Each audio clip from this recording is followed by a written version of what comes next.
All right, we are live. Hey, one busy mama.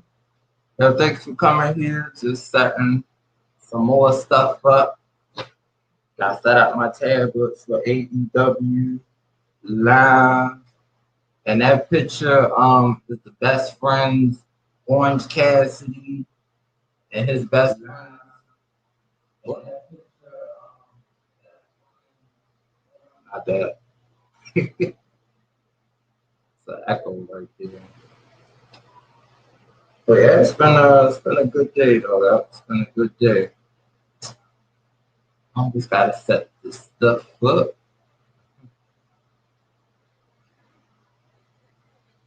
Put this on AEW.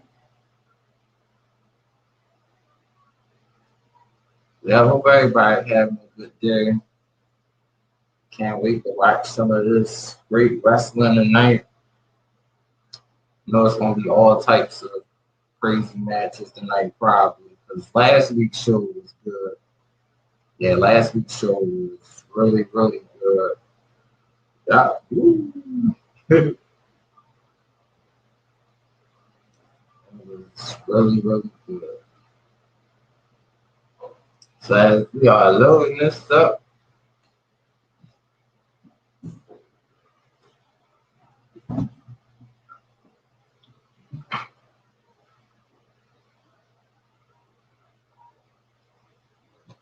get this on dynamite. Oh,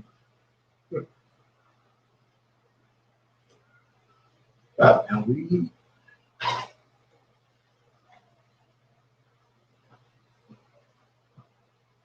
all right. Okay. Thanks, one busy mom. I'm gonna check that out too on my phone. We're gonna have a 10-man tag team match. Oh my goodness. A 10-man tag team match. Fight for the fallen. Hangman Adam Page coming out. I'm gonna check out your video, one busy mama. There's your crowd. Yup, the Elite versus Dark Order. There we go. I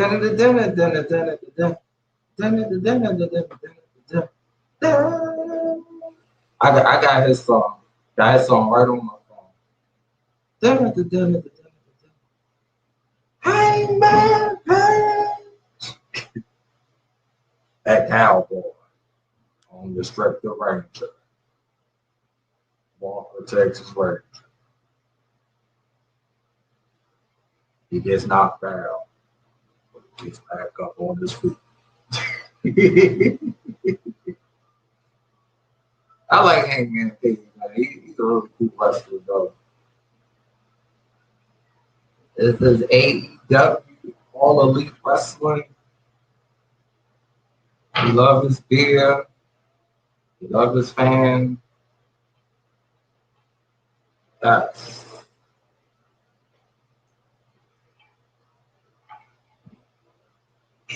there they go.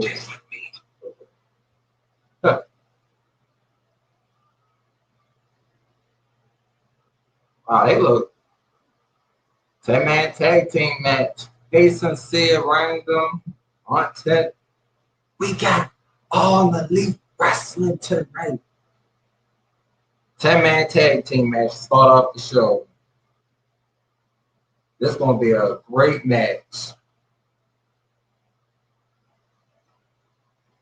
I'm going to be really rooting for them to win because if Hangman team wins to get the face, this former tag team, Kenny Omega, that will be an epic AEW championship match.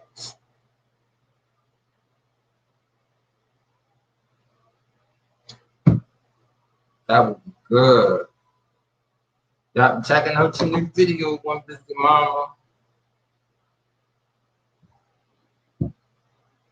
The Elite Squad. The Cheating Squad.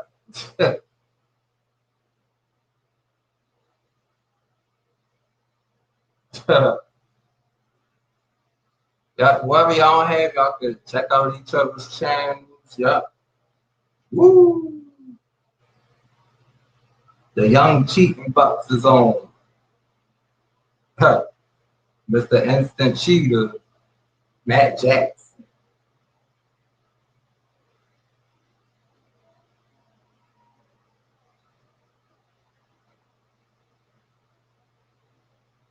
Kenny Omega. Oh, Kenny is home. Oh, they got that long introduction for his name. Kenny! Oh! My God! Got that long introduction. Like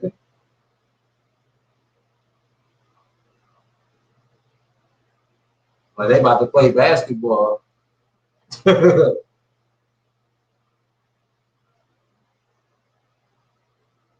They're like they just about to play basketball. Y'all ready for this? The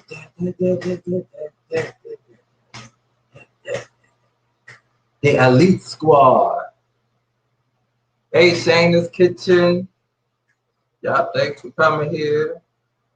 Watching AEW Wrestler. They playing basketball too. They dunking the ball and everything.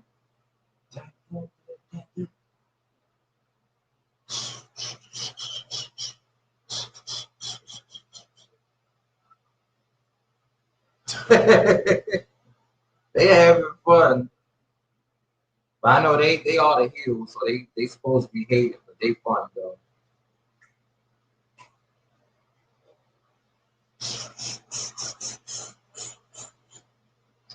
S&D. They got on their Looney Tunes Squad stuff for them. I don't know if this is a basketball. I don't know if they playing basketball. They call it the wrestling. That's crazy. Yep, Shannon said, hey, one busy mama. Hey, Awesomeness Sports. Y'all watching AEW. Feel free, y'all can check out all the channels that's up on here too. We got the Elite, the Cheating Elite versus Dark Order.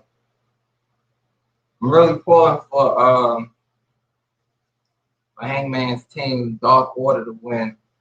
I would love to see Hangman and Kenny go at it for the AEW World Championship.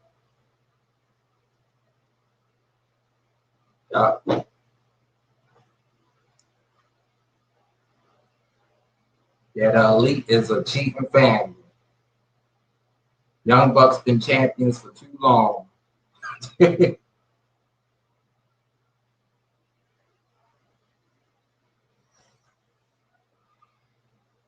Oh, next week's show gonna be good too. Malachi Black versus Cody Rhodes. Malachi, his debut. He was in WWE. His name was Aleister Black. But I know how that went. Hey, the right connection. Watching AEW wrestling. Everybody in the ring fighting. Everybody in the ring is fighting. Yes. They are fighting inside the ring, outside the ring. It's on TNT. And triple suplex. Yeah, it was crazy. Yes. This crowd is fired up. I like how the Elite came out and they had that introduction. That was pretty fun, though. I was about to have a superplex from the top rope. Whoa. Took out everybody. That's tremendous superplex. All 10 members are down. Big superplex from the top rope. Took everybody down.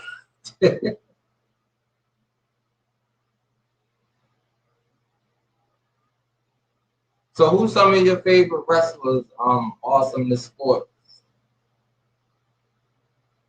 I like Chris Jericho, Lee Champion, John Moxley, now Malachi Black.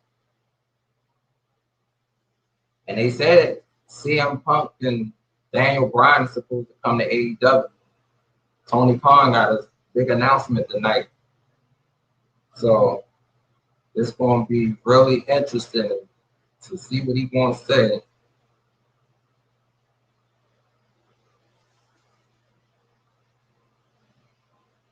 And this crowd is electric. And everybody get the clothesline in the corner. Hey, Caden Dale. Wow, it's like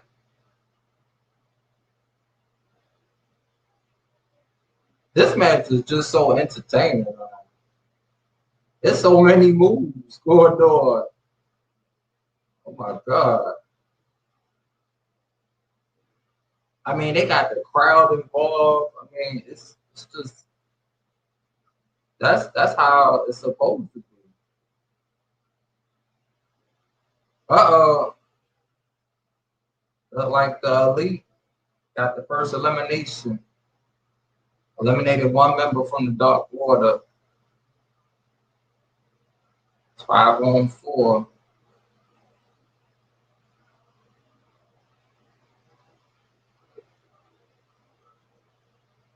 Videos on Benoit conspiracies. What's your thoughts on? I would have to probably look into that later on, probably. But for now, we watch AEW. This 10-man tag team match is really good. Look like they all in the ring. Oh, tearing up Carl Anderson in that ring. Uh-oh. Wow. Fatality from the top rope. Yeah.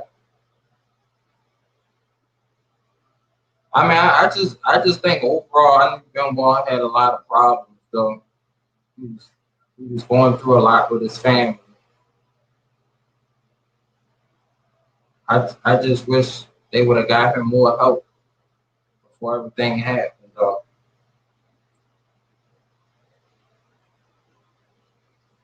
But the announce team is going crazy. Wow. Hey, John Silver, boy. John Silver, funny.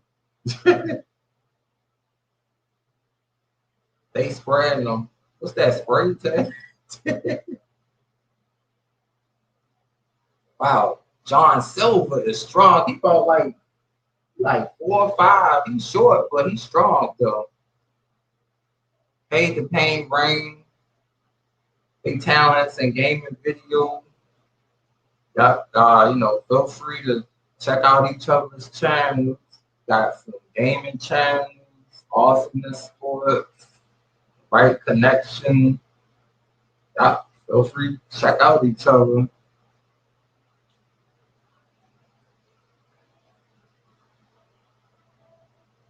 I agree clearly Benoit suffered over several years. This wasn't a one and done thing like Vince said. It wasn't arranged for the actor. Yeah.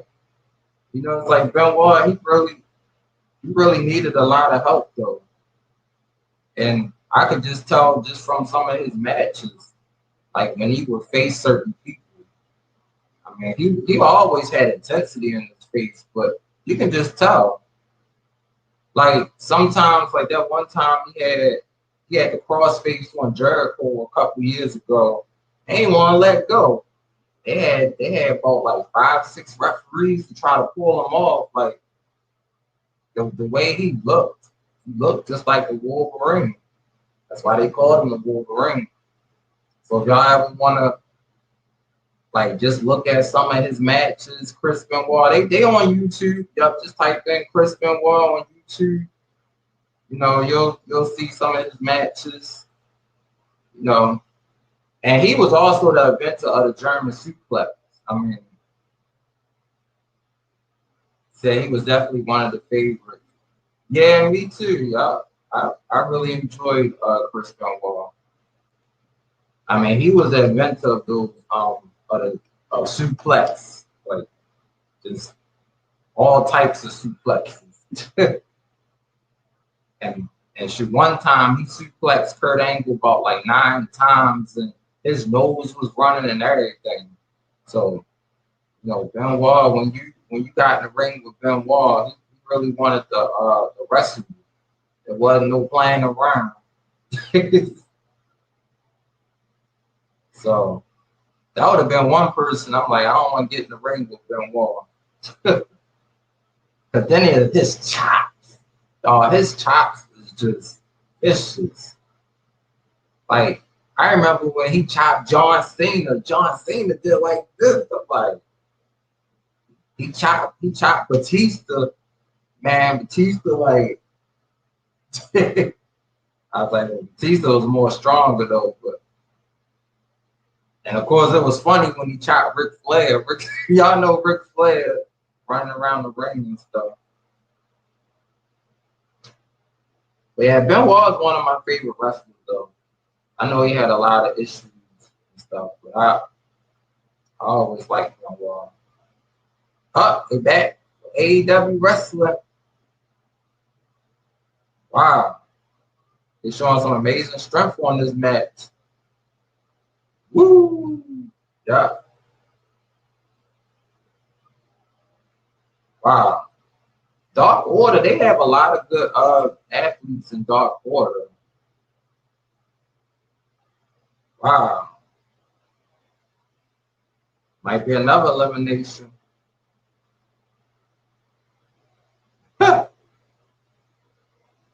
Say, woo, yeah.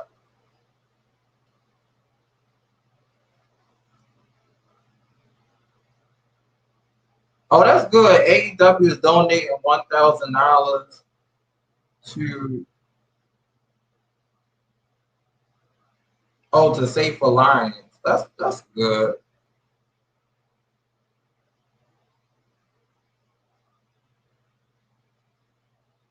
Wow, action is good. Thanks for the heart, one busy mama. Good. Uh, wow, he did a suicide dive from the top rope. Took out everybody. That can't believe all these beautiful women you get ain't here but jealous. Oh, it ain't even about that. It's just I just like to keep growing, like keep evolving. That's how you gotta be on YouTube. You just gotta go out and just meet new people. You can't stay where you at. Just gotta keep growing.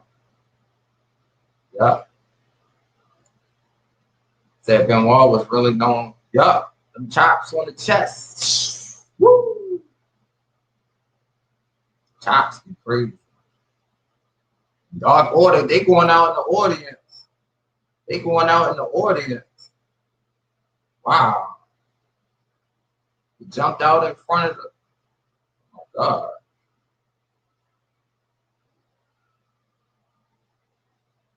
Oh, they disqualified both members because they was outside the crowd. Wow. Kenny Omega and Evil Uno.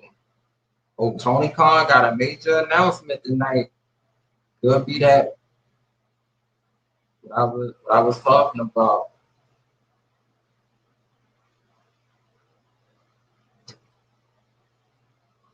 Yeah, Thunder Rosa.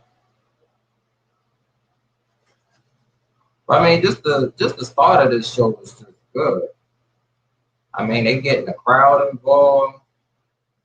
They jumping all over the place. I mean, they actually going into the crowd and wrestling. It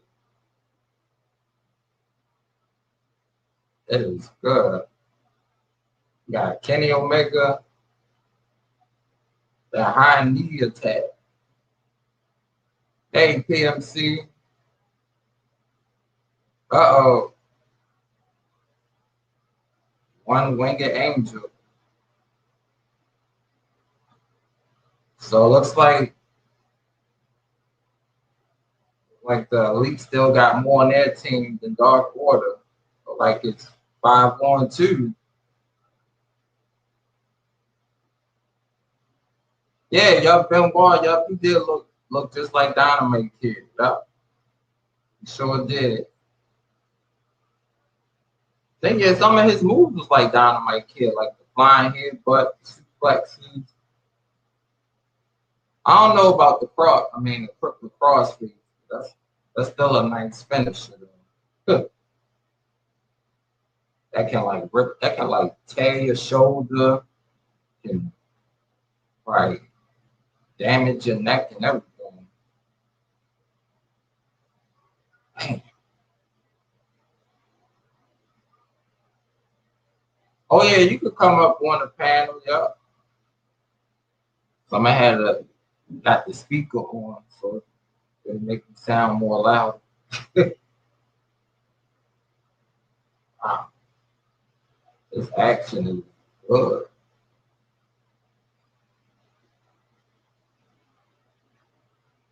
So like, and this is a big steep for Hangman. You got to take out about 4 people, but Hangman got to do it in order to get a championship match.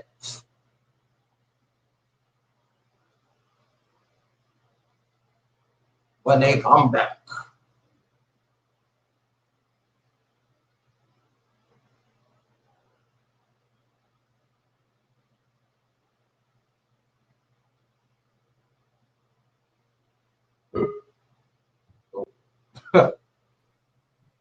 Hey, PMC. What up, man? Doing good. Just started watching AEW. Got this crazy 10-man tag team to start off the show. What quality wrestling actually is compared to that 3-hour garbage we got on Monday, and Friday Night SmackDown is about Roman Reigns. Like, it's just boring. But AEW is here to really give you what you want. What happened? Hasn't been hot as usual, but it's cooling down, though. What happened?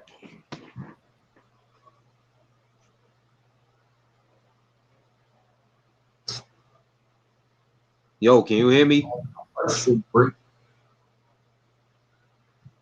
Hey, yo, Ty, can you hear me?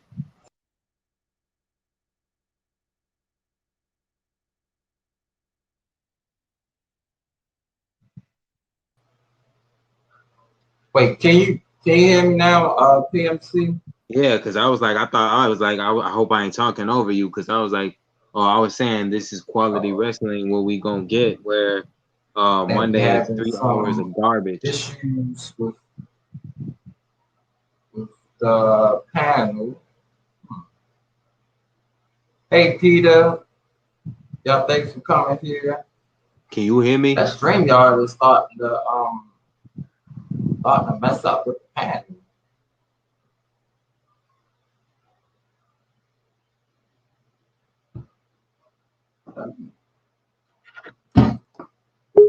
See if that might help. Oh, can you hear me now, PMC? Yeah. Oh, okay, yeah. I think I had to take something out on my computer. That's what I was thinking.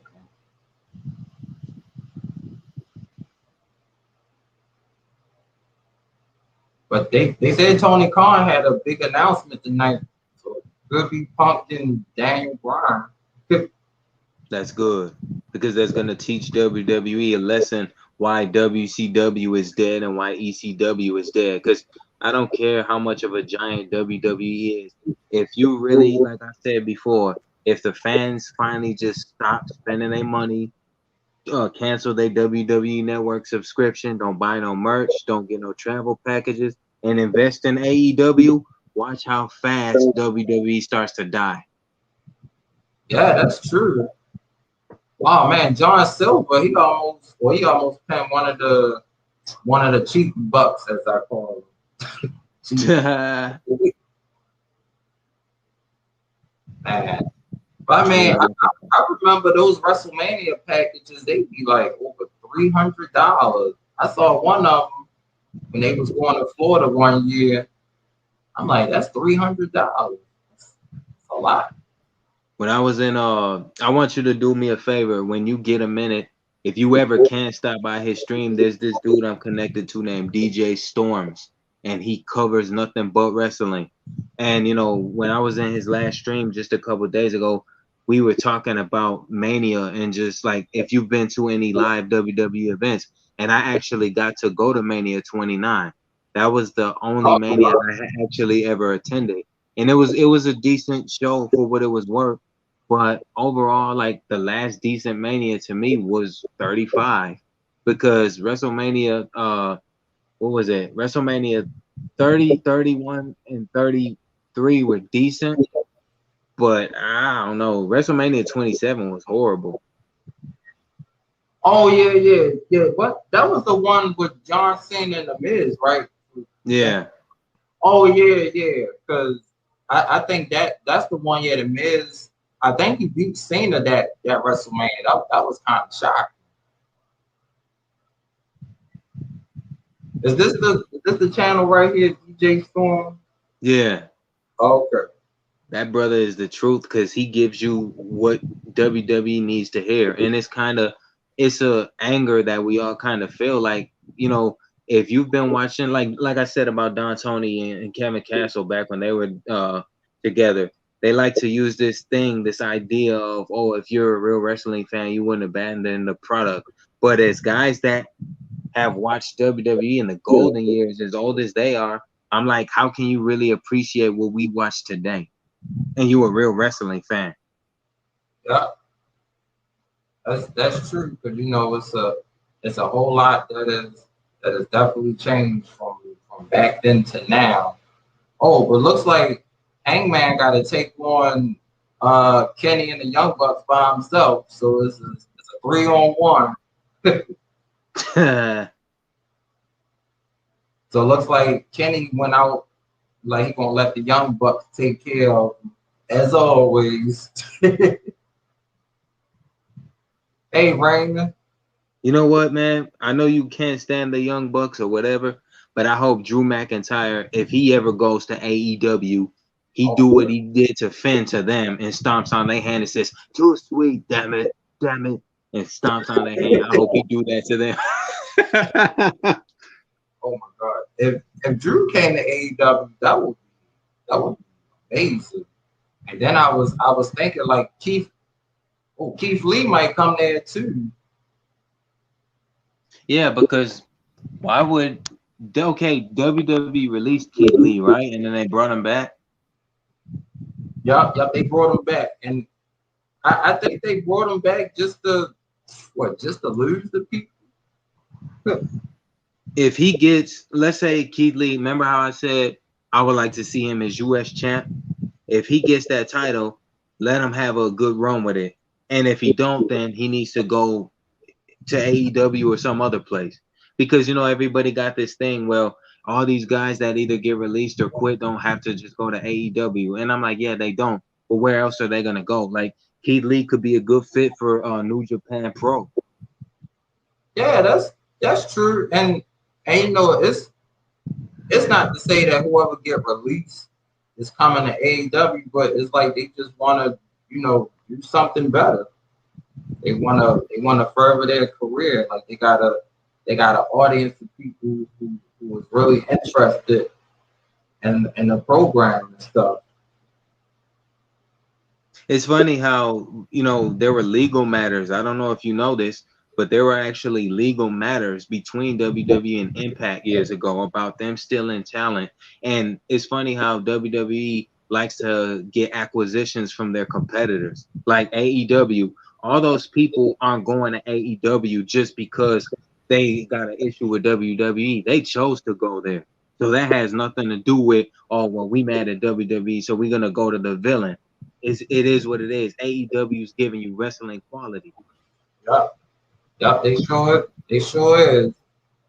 He said Keith Lee wasn't fired. He was just, oh yeah, he was off TV for whatever. Yep, for whatever. Keith Lee, woo, woo. Keith Lee. I'm telling y'all, I know I said this a lot, but when the first time I saw him in NXT, I think he was facing Dominic the Kojak, and the way he came down there, like he was looking like this, and he had that grin. And I was like, oh, Keith Lee, funny. And I was like, I know he wanted to do like this, like Keith Lee. Like I know he wanted to do that. But y'all, Chris Jericho and MJF, y'all was an awesome match. Yeah, I like Chris Jericho. Yeah, Jericho is the man. He gold, whether he's face or heel. He can be in any wrestling company and he'll do what he does best. Now, Tony Khan, if Tony Khan announced that Daniel Bryan and CM Punk are there tonight, yeah, WWE got a problem. Right, because it's hard to kind of counter that, though. I mean, I know they said they might try to bring back Strowman, and I know they got Goldberg. They're going to have to turn around and bring back Brock Lesnar, Becky Lynch. I mean, they're going to have to just maybe bring back the Bella Twins. But don't you notice how it's funny? Like, let's say CM Punk and Daniel Bryan are there tonight. This is just an example of two guys that WWE screwed. Like, during the summer of Punk, CM Punk could have had that title, but he got screwed by Kevin Nash and Alberto Del Rio. And Daniel Bryan got buried by the Wyatt family and the Authority in the same year, and Randy Orton. Yeah, that's true. It's like, you know, sometimes you get tired of just keep getting screwed by WWE. Just want to do something different. Oh, Hangman almost pinned Kenny. I think Kenny tried to hit Hangman with his world championship, but he missed. Hey, one busy mama. Got one busy mama in the building. Thanks for being here, everybody. It's an awesome match between these two. Oh, Hangman, Kenny cheated. Oh, he hit him with the belt, but he still kicked out of that. Huh. I had ran back that Drew McIntyre versus Dolph Ziggler match. When I told you Drew kicked his head into the LED board, he's like, "Get up, damn it. Fight me. Look, grab the rope, hold your hand, I'll help you. Get up. Look at me, damn it." And then Dolph Ziggler zigzagged him, and then out of nowhere, Drew just got up and claymored his head off, man. All right, that was. Oh man, so Kenny won. Oh man, so looks like it won't be Kenny and Hangman. It was a good match, though. It was a good match. Young Bucks never lose, though. They the two John Cena's. Like, they don't like to put people over. I know, yeah. But you know, I think sometime this year, Hangman will probably get his championship match.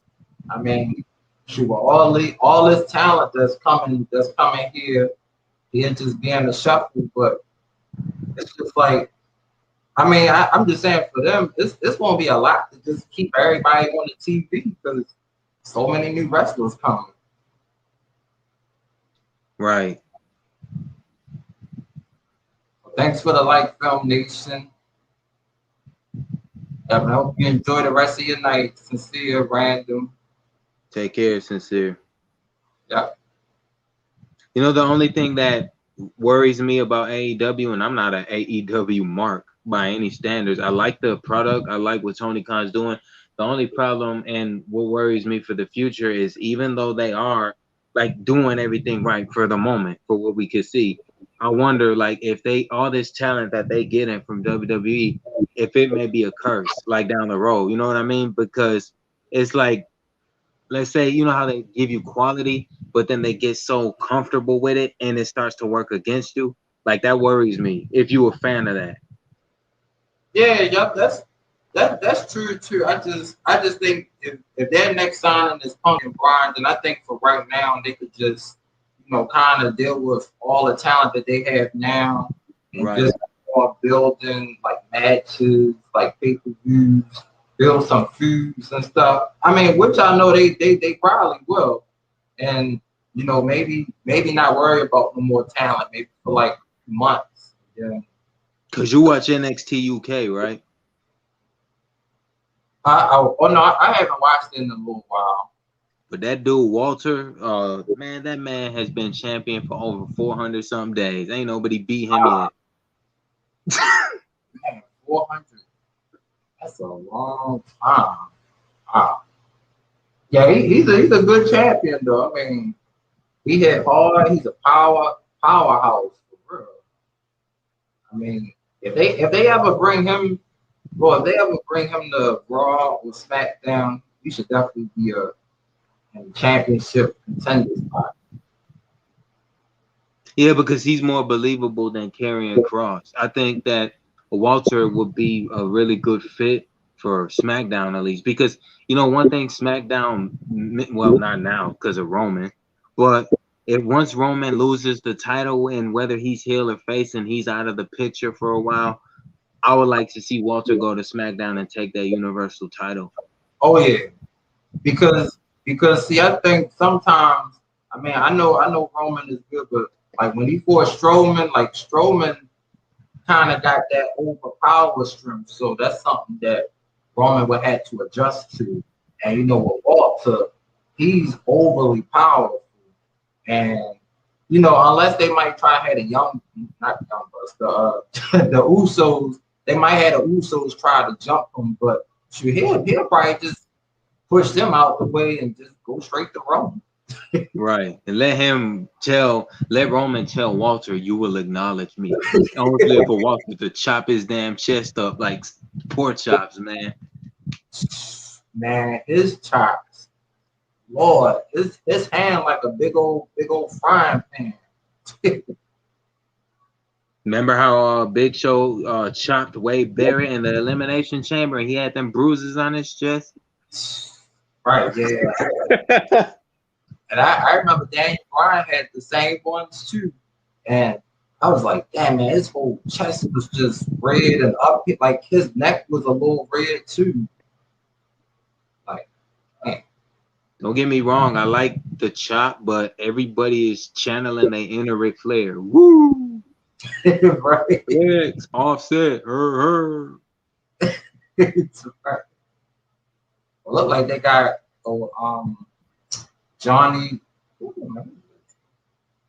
Starks. I think he the one that beat Brian Cage for the FTW championship. So he out here talking. Just like Bobby Lashley. The fact that he destroyed Kofi Kingston like that reminded me of how Cena got buried by Brock at SummerSlam 2015? Yeah, 20. It was even 15 or 14, one of them. Yeah, and you know, I'm thinking if he loses to Goldberg, man, I ain't gonna be mad, but I'm not gonna be happy either because it's like, you know, he's living up to his almighty name. You know, he buried Kofi. So it's like if he loses to Goldberg, but Goldberg lost to Drew McIntyre, you know, it's weird. Like, I don't understand that dynamic. If Bobby Lashley loses, the fans are gonna be mixed about it because you see how they calling Goldberg Goldbotch. Yeah, Goldbotch. Look like Brian Cage coming down there to confront Ricky Stark. I said John Stark. John. To be honest though, I would like Goldberg to do one thing since he's back.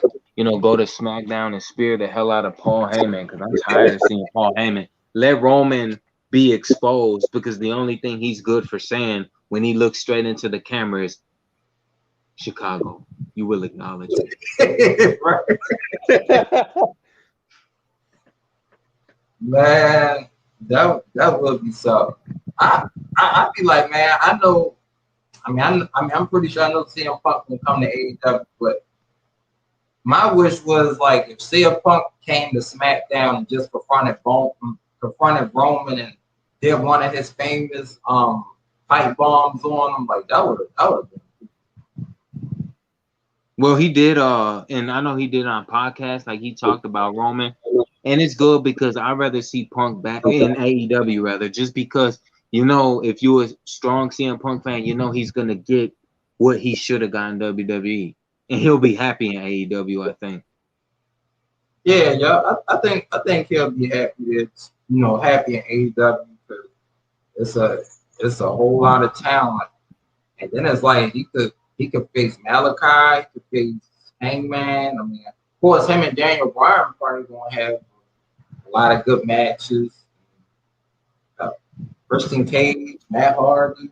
Yeah, like what's it called? Corey Graves. Corey Graves wrestled in NXT, but because he got an injury, it kind of ended his career. But he was funny as hell when he was feuding with Seth Rollins. He's like, Shield, Shield. I don't believe in the Shield, and you guys have cost me my championship match twice, and I'm not gonna put up with it anymore. And then he got curb stomped. Dad, I'm gonna have to look him up more for NXT because I mean at first I didn't know he was a wrestler, but I was Yeah. like I'm pretty sure like if he was I guess if he was wrestling today would probably be cool though, but he probably have to be on commentary. And Becky Lynch, since they want her back so bad, the only thing that I wonder is, I'm pretty sure she's gonna come back as the man, but I don't know if they're gonna give her the title right away because I know she relinquished it to Asuka, but now since who's the women's champ on Raw? Oh yeah, Nikki Cross. Yeah. Oh, my bad. I meant to say Nikki the superhero. Yeah. Yeah. Oh, so this should be a good tag team match. I think is FTR versus Santana and Ortiz. And I think Santana and now I believe Santana he's a really good wrestler and he got good mic skills too. Because sometimes these wrestlers they just come into the wrestling with good mic skills. Sometimes they gotta be training for that. Or they have one or the one, or they have one or not the other. Like John Morrison. Morrison had good mic skills as a heel, as the ECW champion, and even when him and Miz were tag team champions back in 08, 09, it was still solid. But when they turned him face, I don't know who was writing his material, but it wasn't good. Oh yeah, that's true. I thought when Morrison was the champion, I thought he was gonna be champion forever. Because every time he fought CM Punk, I was like, man, like he just always win. And think it was that final match for CM Punk. I always remember that match. And I mean, John Morrison had Punk a couple of times, and I was like, man, Taz was pulling for Punk too. I was like, oh, this is cool to watch. And Joey Styles remind me of Mauro Ranallo. Oh my god! Funny though. Yeah, he I'm like, you get Joey Styles and JR on commentary. Lord, that would be like a reckoning right there. But nobody does the oh my god better than JR. Right, yeah. JR. I wonder if JR always like drank some water before he says something like crazy. Because half the time, I don't think they don't be drinking no water or nothing. They just say what they say. Just like remember when Batista put that chair on Goldberg's ankle and then stomped on it and injured him and then collected that bounty from Evolution. And then he admitted it the week after Raw. He says, you know what? I did that. And then JR was like, you got to be kidding me. That son of a bitch, goddamn it. Man, JR was mad. See, I think anytime somebody had that ankle broke, JR feel some type of way. He said, "Come on now, he's got a family. Damn it, don't do it." I like it's always that little middle gap. Don't do it. He was funny. Same with King. King was funny too, especially as a heel commentator. Oh yeah, King. Yeah, I think when he was heel and Jr. was face, I believe some days Jr. wanted people like I think Jr. was like, man, I just want to hit you sometimes. King be like, oh, you ain't gonna do this. Oh, but that reminds me. I remember when I had just saw it a couple days ago. I think Paul Heyman got fired, and then Paul Heyman was trying to hit JR, but he missed, and JR was like this on top, like 5, 6 times, and then a referee pulled them off each other. I said, JR, funny, just doing this.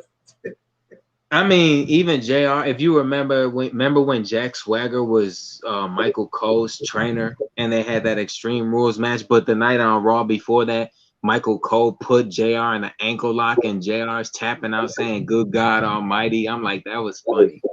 Oh, yeah. You let Michael Cole put you in an ankle lock, man.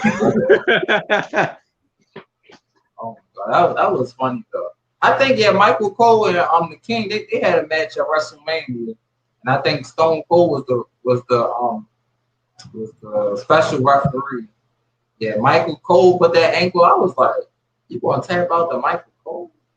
Facts. Just like when Kurt Angle came out to the ring, not to stop you, and they were chanting, "You suck." But that was back when he hated that chant.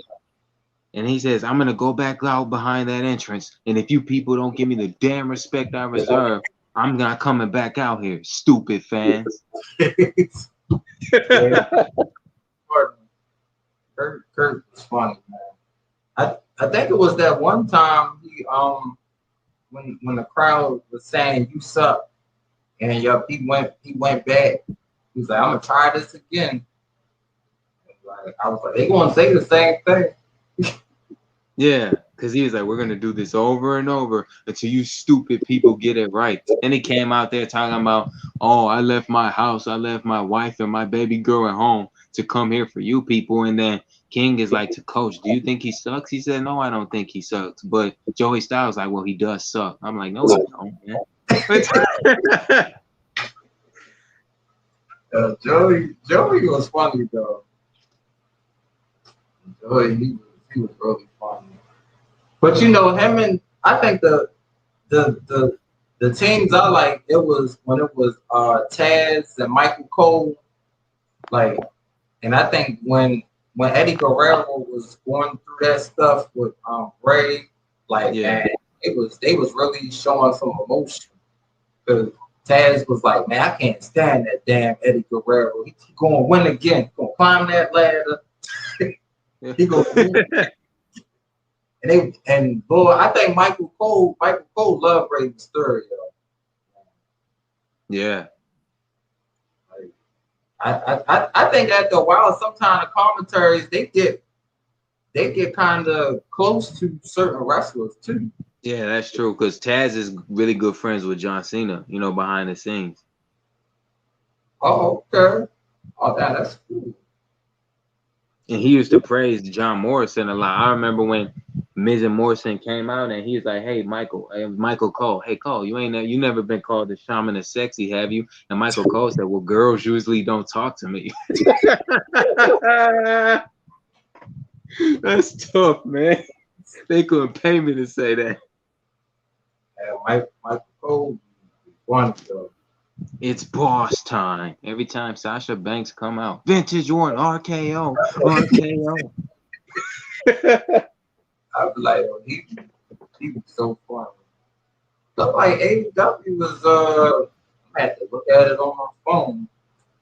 Like the station, unless they went on another commercial break. So I'm always remember Money in the Bank though. That last little match, couldn't even see nothing for like 15, 20 minutes. Yeah, that's because Peacock sucks, man. I don't understand why and I get it. That's what they got the partnership with. But Peacock did that on Hell in a Cell too, if you remember. Oh yeah, I remember that. Like it's always at the odd time to mess up. Because if Aleister Black don't go up to WWE headquarters, like I said last stream, I hope Andrade come back and hammerlock DDT, the creative writing team, and Vince McMahon. Because Vince needs to go, man. He really does. Yeah, that's true. Yeah, he do need to go. 'Cause I'm just saying, letting all these good people go and just go somewhere else and have better careers. That's not good. And I'm like, shoot, at one point, WWE had like a mega roster. I mean, it was at a point where everybody could be champion.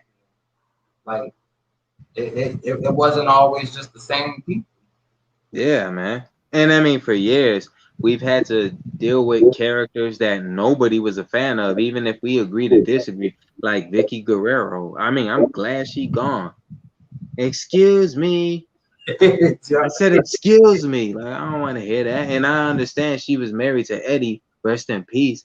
But there are really characters like Baron Corbin. Baron Corbin is bald on the top and he got hair on the side like an old man already. Baron Corbin sucks. I don't know what happened with Baron Corbin. Like they just dropped the ball on him.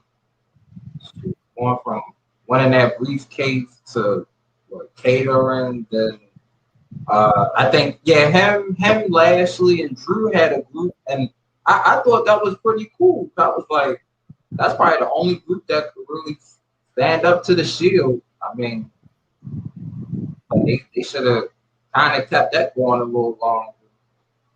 It's like another guy they didn't capitalize on was Ezekiel Jackson for his time in WWE. Like they did nothing with him.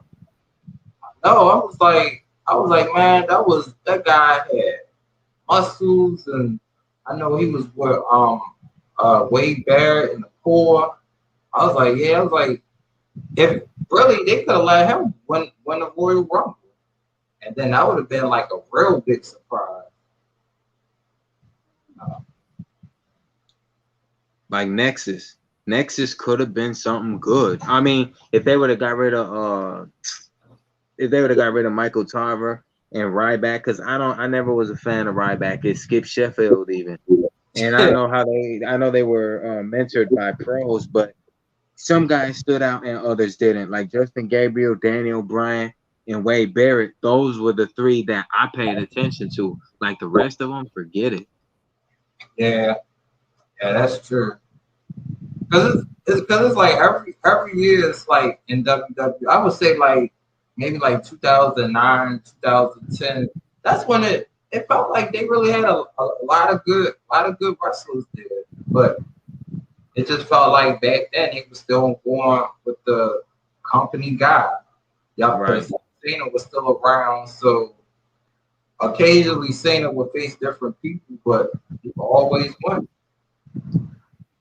And that's what leaves like a hole going forward, because if Bobby Lashley loses to Goldberg, now who's Goldberg going to lose that title to? Because that means if it's a face that Goldberg loses it to, now you got to say, okay, we got to get ready for the next company guy that isn't Drew McIntyre.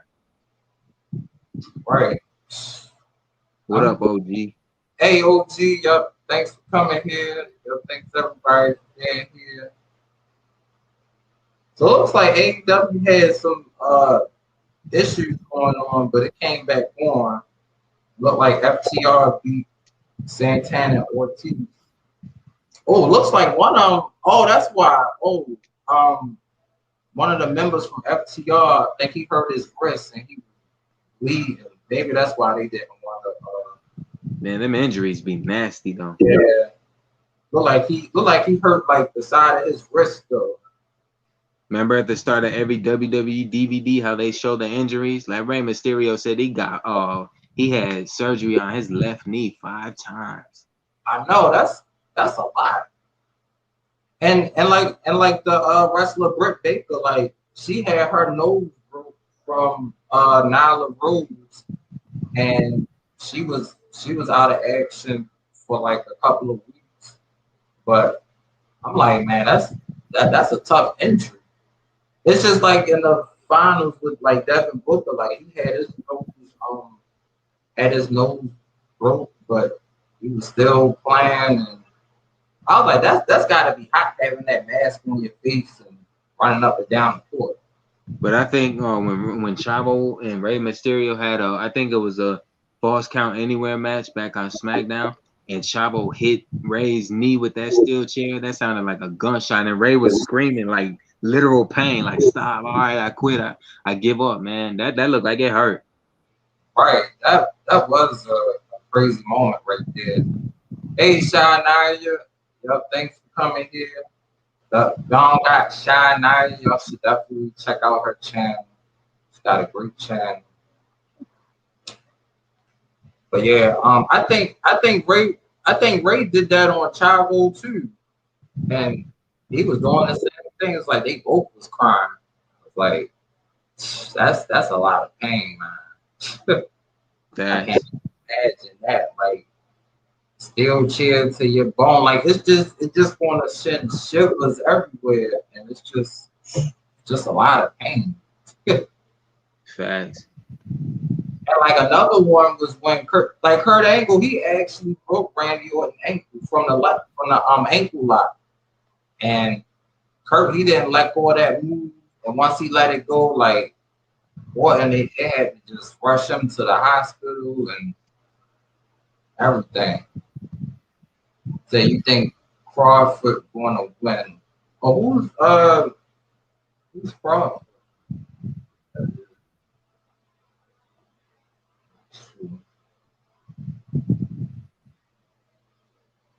Hey Kareem. Hey Kareem. Proud. Yep. Thanks for coming here. We're just watching some AEW. They had some technical difficulties because one of the wrestlers had got a wrist injury. So I think that's why they took a lot of commercials. I don't blame them for that. Like stuff like that happens. They gotta just try to get them out of there and stuff. Trick question, Ty. I want to see if you know this. What do you notice that they don't take and hit somebody with now in WWE that they used to on a constant basis in the Attitude Era? I would probably say the steel chair. Yeah, because remember how Taz will take the cameraman's camera and hit people with it? They used to do that. I was like, man, those chair shots, it's just so loud. And it's not even that. It's just like it's like you can just look at the wrestler after they get hit, they look lost. And that could cause concussions too. I mean, getting hit with a steel chair is bad. That's why I think when the females be doing it, they don't let them do it as much. Like the only time they did it was when it was like Charlotte and Sasha and Hell in a Cell, but I was like, it didn't even look right that they was using steel chairs though. But Charlotte and Nia like really be hurting the other women. Like if you saw the Royal Rumble, remember when Kelly like I don't know if she really hit Charlotte because Charlotte's nose was bleeding, and then Charlotte said you bitch, and like she threw her over the ropes like really rough. Like that wasn't choreographed. She really just threw her like that. Oh wow. I really didn't know that Kelly did that to Charlotte. Uh-oh. Tony Khan got an announcement. Yes. Right. oh, they talking about Rampage coming August 20th at Chicago. Man, they come to Baltimore. Wow. That'd be crazy.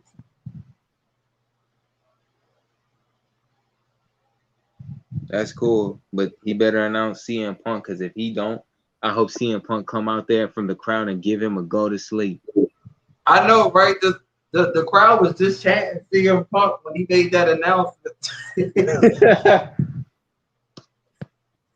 So now they talking to Sting and Darby Allin. I swear they look just alike sometimes. Sting, man, Sting is one of the originals from WCW. Yeah, still out there doing this thing, man. Now I know Rex. He know more about Sting than I do because I mean when I heard about Sting, I mean he was already a legend and just doing whatever. Yeah. This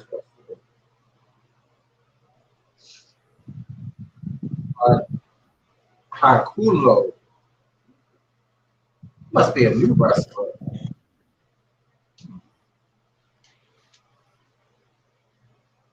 It's like the NWO. I think when they started doing different carnations of it, it kind of killed the idea of, you know, people really liking them. Like the original NWO, Hogan, Nash, and Hall was dope. But then when they did Wolfpack and you start having Booker T and Shawn Michaels, I'm like, y'all, and that was cool. But I just felt like they were adding it down too much. And it was kind of a reminder of what JR was saying. Remember how he said in No Way Out? These are the same three men that killed WCW with Eric Bischoff. So I think sometimes when they do that, that can kill a company. Yeah, yup, it really can do. That's why I be like, it's so good when it's just like original people coming in with original ideas. It's nothing that's gotten I guess like trademark from a couple of years ago. So I mean, because when it's like that, you gonna really get a good reaction from the fans and everything. I remember The Rock got beat up by the NWO. He took the razor's edge, he took the jackknife, and he got the leg drop. And I'm like, and then they spray painted NWO artist back. JR is like, because King is like, here comes the artist. JR said, artist my ass. JR, crazy. Oh, looks like Lance Archer is defending his U.S. heavyweight title against this member from the Bullet Club.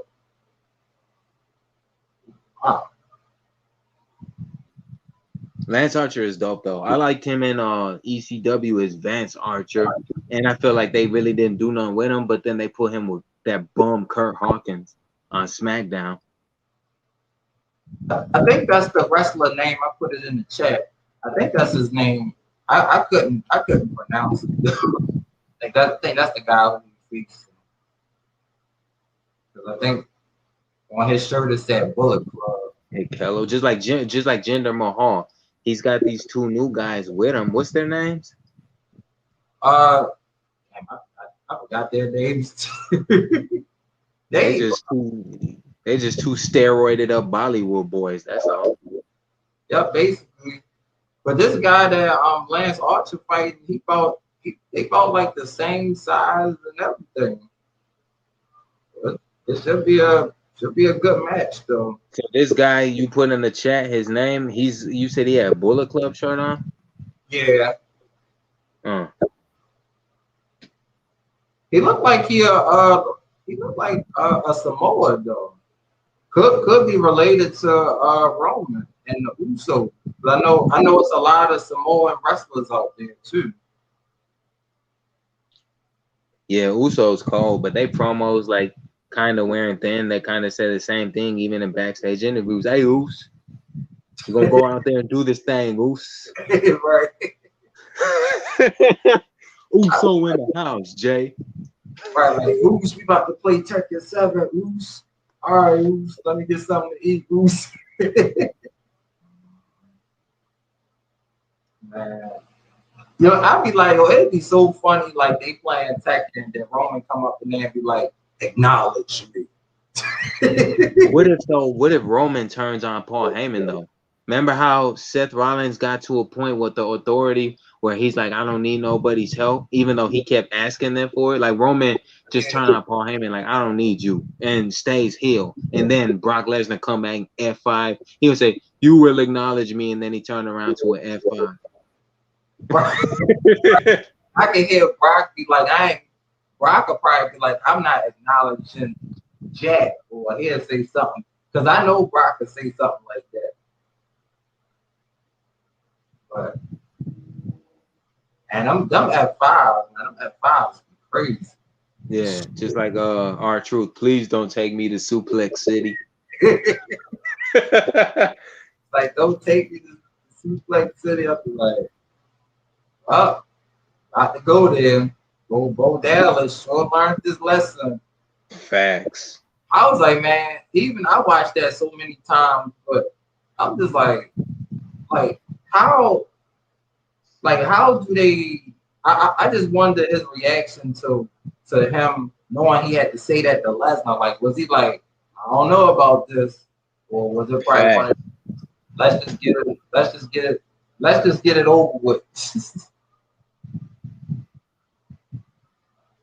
I think the most painful F5s that I saw was the ones that Seth Rollins took, and then Heath Slater in 3 and B when Brock Lesnar F5'd him on the barricade. I'm like, that really looked like it could have broke his ribs. Yeah, that's why I was like, man, I never heard Rollins scream like that before, but man, he got F5 on that ambulance backstage, and then a steel chair in the ring. I was like, man, I felt that, man. Like, facts. Like on a steel chair, like, and then Lesnar is putting extra force on the F5. So that's why they said don't try this at home, y'all. Don't be trying to F5 y'all brother and sister. Y'all gonna send them to the hospital for real. If Brock comes back though, low key, and he has a segment with Roman and Paul, I hope he F5 Roman first. Then he like act like he gonna shake Paul Heyman's hand and then F5 him too. Right. Oh, but then you know the Usos gonna come out there, so he gonna probably get them a suplex and then probably pick up Jey Uso for F5. Like, right. Those F5s be so quick though. Yeah, because if you remember, there was a time Brock was against Paul Heyman when Paul Heyman turned on him and managed Big Show instead. Oh yeah. People seem to forget that. Yeah. I'm like, man, I think Paul he done manage a whole lot of people. It's a problem he don't manage like a female wrestler. He's been managing the guys. I like to see Paul manage a female, or maybe just turn somebody heel, or just make them go to their full potential or something. Yeah, the first Paul Heyman girl. I've always wondered who that might be if it ever is a thing. Yeah. I mean, because I guess we see how this works with Roman with the acknowledgement and walking out. I remember that one time I thought he came out there with some slippers saying acknowledge me. I'm like, what the heck? I'm like, he come out here with some slippers. I'm like, yeah, he too laid back now. Remember how he unmasked himself as one of the members of Retribution? I thought they was gonna do something with that. Oh yeah, that was sick. Man, Lance Archer, he just walked on the ropes like he was the Undertaker. Lance Archer. See, I was like, if they ever had a wrestler like Lance Archer in WWE, like I would just feel like they would just feed him to Roman, or he'd just lose to Lashley. But then I'm like, man, he'll probably just be like, that's it. I'm out the first week. Just like Seth Rollins with Edge. Grandpa Edge. Rollins, man, them suits. I be like, I don't know where he get those suits from, man. But they be custom, I guess custom made, and I think one of his suits was like red, one of them was white. I was like, man, Rollins. I know Rollins had fun with his character.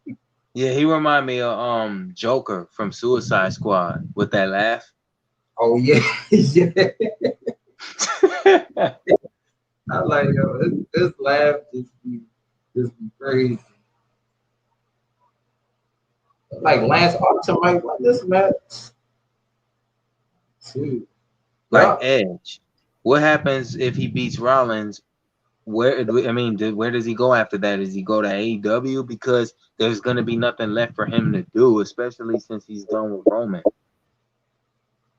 yeah, that's true too. They had Lance Archer looking at the camera, man. Look, he kind of had that Strowman look, like when he win certain matches. But I think for Rollins, I don't know what they're gonna do for Rollins. I really like to see Rollins win a Universal Championship one time this year or something. And I'm pulling for Finn at SummerSlam. Yeah. I did laugh at how desperate he was after he lost that Money in the Bank and he was backstage. He's like, you know what? Whoever wins the Universal Championship, I don't care. I'm not waiting. I'm next in line. I'm not waiting. Right.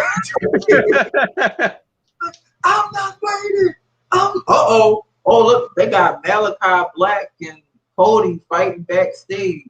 Man, Malachi, man, he look playing all black as usual. Man, Black mask. is so cool. So now they fight to the ring. Black mask. Come on, Malachi. That move that Cody do when he drop on one knee and punch you, I'd be like, man, that was crazy. Oh, you mean the old Gold Dust? Because that's that's where he got it from. Yeah. But man, Malachi Black, he could be a cartoon, like just looking the way he is. His eye, and I know he got tattoos on his hand. Take care, One Busy Mama. Good night. All right, good night, One Busy Mama. Y'all, thanks for being here. Y'all, thanks everybody for being here. Malachi Black just took out Cody, and they going to. Forget what I said about the creative writing team and the McMahons. I hope Aleister Black get in front of Roman. You will acknowledge, and then you're gonna acknowledge a black mask and get drunk. Right. I mean, I like to see that too. I mean, shoot, that would have been a perfect match, like Aleister Black and Roman. Like, man, I'd be like, watch out for the black mask. That move is dangerous. So he just beat up Cody. Now what is he doing? Oh yeah, he just beat up Cody, and they just went to commercial break. So I know next week they're gonna have a match. I can't wait till they fight. I guess it might be a street fight probably.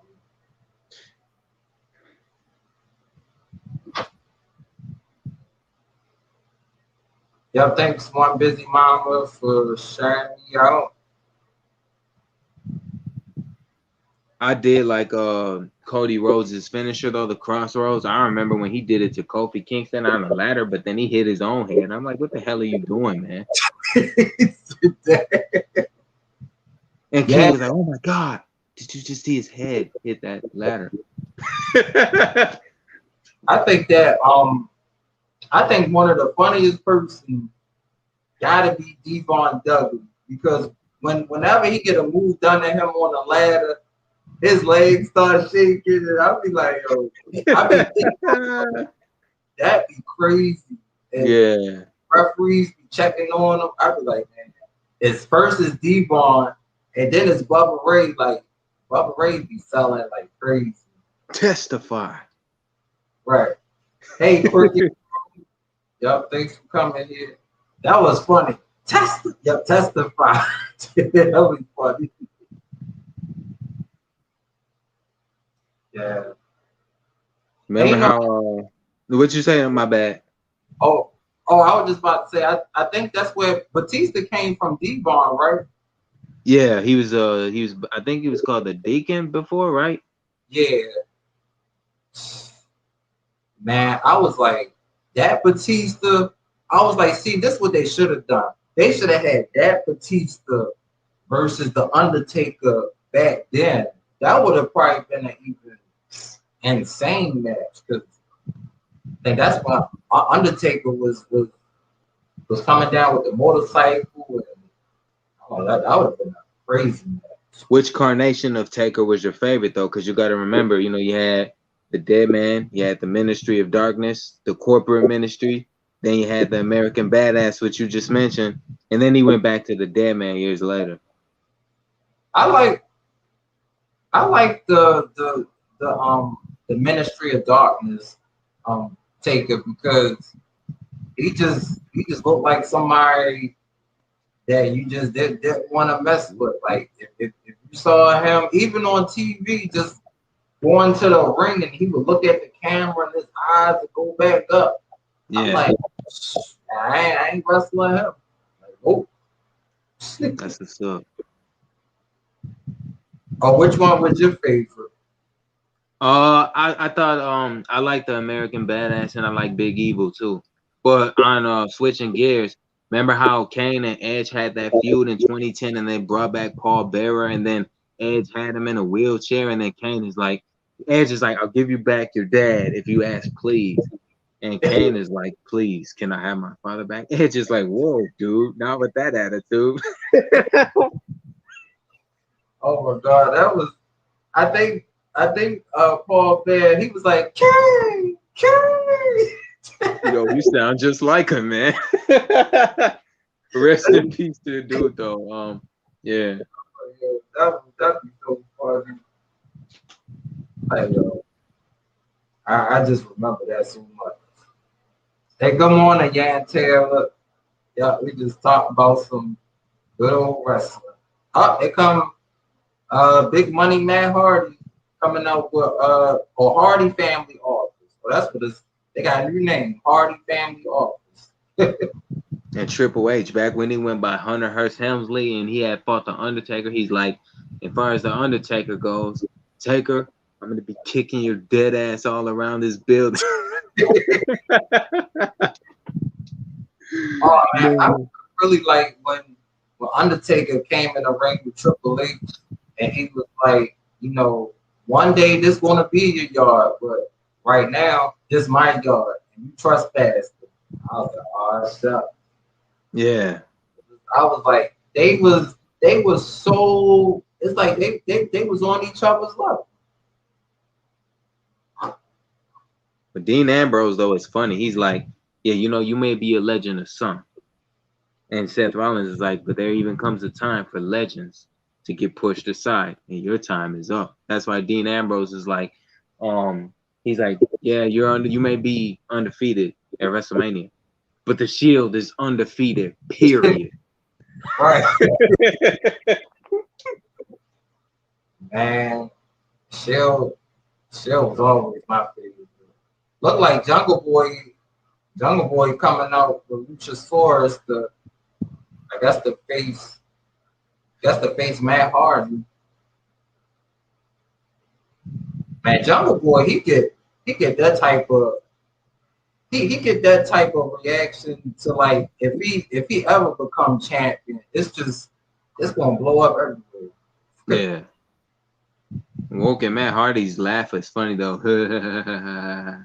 Right. Jeff needs to go to AEW though to join his brother. Yeah, he should though. Like, even if he go back as brother Nero, and you know he has like a different role. Like I just like to see him, you know, just do something different. They're just like Christian Cage. Now he would, you know, well, he's in AEW, and him and Matt Hardy, you know. Christian's cool though. Yeah. Hello, host Morgan. What time is it there? Because this morning here. Oh, in the Philippines. Maybe I am wrong. Oh no, you're not wrong. It's 9:20 p.m. over here. Yeah. It's the evening. Yep. It's evening time. They go Christian and all his people. Christian, man. I always like Christian. Like he always had like different types of music. So yes, Jeff really, yup, he really needs to go to AEW. Yup. Yeah, because until he does and he stay in WWE, I'm gonna call Jeff Hardy Jeff Hardly. He's hardly on TV. And you know what? When he is, he's losing the guys he shouldn't be losing to. Like, that's going to make you frustrated if you get told by Kevin Dunn, well, you got a job to Jinder Mahal tonight on a Thursday or Friday, rather. I'm like, you know what? I want out. And you know what? That was the same thing Tucker said when he got released. He was like, I wanted to get out of WWE anyway. And let's be honest, did anybody think that Heavy Machinery would have been successful solo? Which is why Otis lost the Money in the Bank briefcase to Miz. Yeah. Yeah, I mean that's definitely going to be like one of the shockers of WWE history. Like Otis winning the briefcase, and I mean just not doing nothing with it, just holding it around and just making fun of it and putting food in there. I'm like, and I mean he had a chance to cash in on Strowman, but he didn't want to do it. Rest in peace, Shad Gaspar, man. I wish if he hadn't passed away, I wish Crime Time would have came back. Yeah. Man, and then we could have got a dream match of Prime Time and Street Profits. Like that would have been perfect for SummerSlam. And you want to talk about the promos? They'll just be having fun. Like Prime Time backstage, looking for Street Profits, and like they dressed in different costumes. Like that would have just been fun. Like New Day when they lost the titles to the Bar because Big Slow came out and helped the Bar win the tag titles, and then Kofi Kingston said, "You came out here like you was gonna help us, then you choke slam me through the announce table, and I'm gonna announce that you about to get this work, baby." Yo, Kofi always is so funny though, and I mean, like whenever it was him and Rollins, like when they had their little match on the up down channel. Yeah, like, they was going at it though. Like Kofi was trash talking, Rollins was trash talking, and then it was so cool because Becky Lynch came there and was just looking like. I was like, oh, that was cool. Hey, Michelle.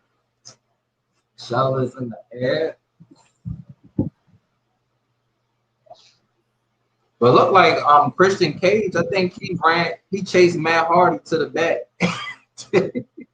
But see, Christian is another guy. He's a veteran that's best served in AEW, because all they had him say in WWE is, I want that one more match. And last time he said that, he turned right into a bro kick.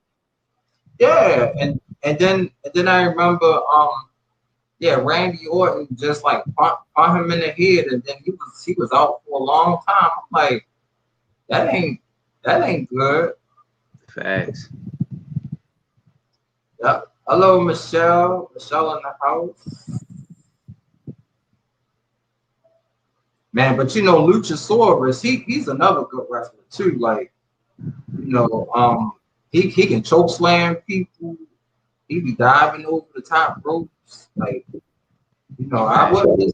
It would be nice to see Luchasaurus and Miro go at it for the championship one day. Hey, Michelle. He's really cool. Hey, Michelle. You know who is dope though? Kalisto. In the Lucha House Party, Kalisto is a ninja, man. When I watched that match with him and Sin Cara versus Cesaro and Tyson Kidd, this dude is like, man, he moving like a ninja, literally. Yeah, Kalisto, he's really, really fun. Working here. That's good. So thanks for the 22 likes and the apparently 19 thumbs down. Well, Wait, take, what? Are you serious? right. I looked at that again. I was like, what? I was like, I can't see. wow. I can't see unless I will step down for a minute. You got 19 thumbs down. I know. I'm kind of shocked at that. God damn. Like the way it looked. I don't know. I looked at it too fast, but yep, 22 likes, 19 thumbs down. Damn. Now, are you serious? Yep. I'm pretty sure by the morning that some of them will disappear because that's just crazy. Yeah, that really is crazy though. It's probably one of those YouTube gotta fix it things. Probably. Yeah, it could be a maintenance issue or it could be trolls. And if it's trolls to the 19 thumbs down, you will acknowledge me. Right, you will acknowledge us. Like, man, look, just having fun up on here. And I just always say, man, like if people don't like a video or a live stream, don't even come to it. You know, because all you want to do is just thumbs it down anyway. It's really pointless though. It reminds me of Eminem. You know how polarizing he is as a rapper. But one thing I like what he said is, if you don't like my stuff, don't like it, don't listen. But don't tell me something about your favorite rapper for something he didn't write. It's like don't tell me what you hate, but you coming on my stuff to hate. Like don't watch me. Right, yeah. But it's like, you know, people just love to hate though. But I said I couldn't do that though. I just if I didn't like something, I just wouldn't watch it. You know, just like on YouTube, it's so much that you can watch and look at, and like they said, like some videos is just not for everybody. You know, Facts. So, I mean, shout out to my boy Lefty Two Guns. He's another YouTuber, and one thing he said yesterday, when we was on panel together, you know, he's right. Like he said, a lot of these people on here got a crabs in a bucket mentality, and even if you're not affected by the thumbs down, it's kind of like you take the time out of your day to come and hate. Like, man, go somewhere with that. yeah, that is true. That's really true. Because I think honestly, when I was playing the God of War, I think I got a thumbs down because when I was trying to do that one treasure, because I was like I ain't want to stay at that one that one treasure for so long, but I kind of stayed there like maybe 30 minutes because I really wanted to figure out that little treasure, but I kept going. But I was like, that's probably why I had got that thumbs down. Yeah, but I mean, it don't really matter though because it's like even before when it was us, when Lizzie and C was on here, shout out to them. You know, it was kind of then like you. I don't know if these were people from your past before we all started like supporting the grind, and they just hate that you kind of are elevating your content because you know you do many things. You game, you talk about wrestling, you talk about basketball, like. What do you want, man? But I mean, for people that be complaining, oh, you just like you gotta do something different. Right. And I always say, shoot, look, I really evolved from just from last year. Like, you know, last year, you know, just doing all the panels with everybody. And then, you know, this year, you know, it's been a little different. I mean, I had to do something by myself, but I didn't mind though. And, you know, just doing gaming and now just, you know, just having fun talking to everybody and just kind of going out my comfort zone and just, you know, checking out different types of channels and stuff like You gaming. notice though was you notice was ironic is the very same. Like let's say you just stuck to wrestling, right? You didn't do no gaming, nothing, and the people that love you for that. At some point, I don't care how devoted you are to just one form of something, they're gonna be like, "Oh well, you need to switch up." And then when you do, they're gonna complain about that. So it's like, what am I supposed to do here? Right, yep. That's so true. It's like you can devote your channel to one thing and then yup, people will start complaining. But ultimately, like I just think on YouTube, it's about what you want to do. That's the thing about YouTube is you. It's Facts. I mean, yeah, you know, it is for the, you know, your fans and stuff, but ultimately, you are the decision maker on your channel. That's And it's right. like, You got to do what makes you happy. yeah, and it's like if you do what everybody else wants you to do, then your channel ain't going to be what you want it to be. That's why I just do whatever I want to do up on here and just have fun. That's right. Yup, Raymond said, yup, do whatever, do whatever that makes you happy. Yup, yeah. Just like with these live streams, like now I figured out how to like watch AEW on my tablet and be live at the same time. It's just something fun and different to do on Wednesday. Yeah. Yup. This group is. I think the Veracity Blonde. I think that's their name. I see Thunder Rosa coming out. Man, she look great. I reckon 20-2. Man. That's what's up. I was about to say Thunder Rosa almost looked like Rey Mysterio because she got like the half paint. Now it's like if she had wrestled with a mask on, I said that probably would have been unique though.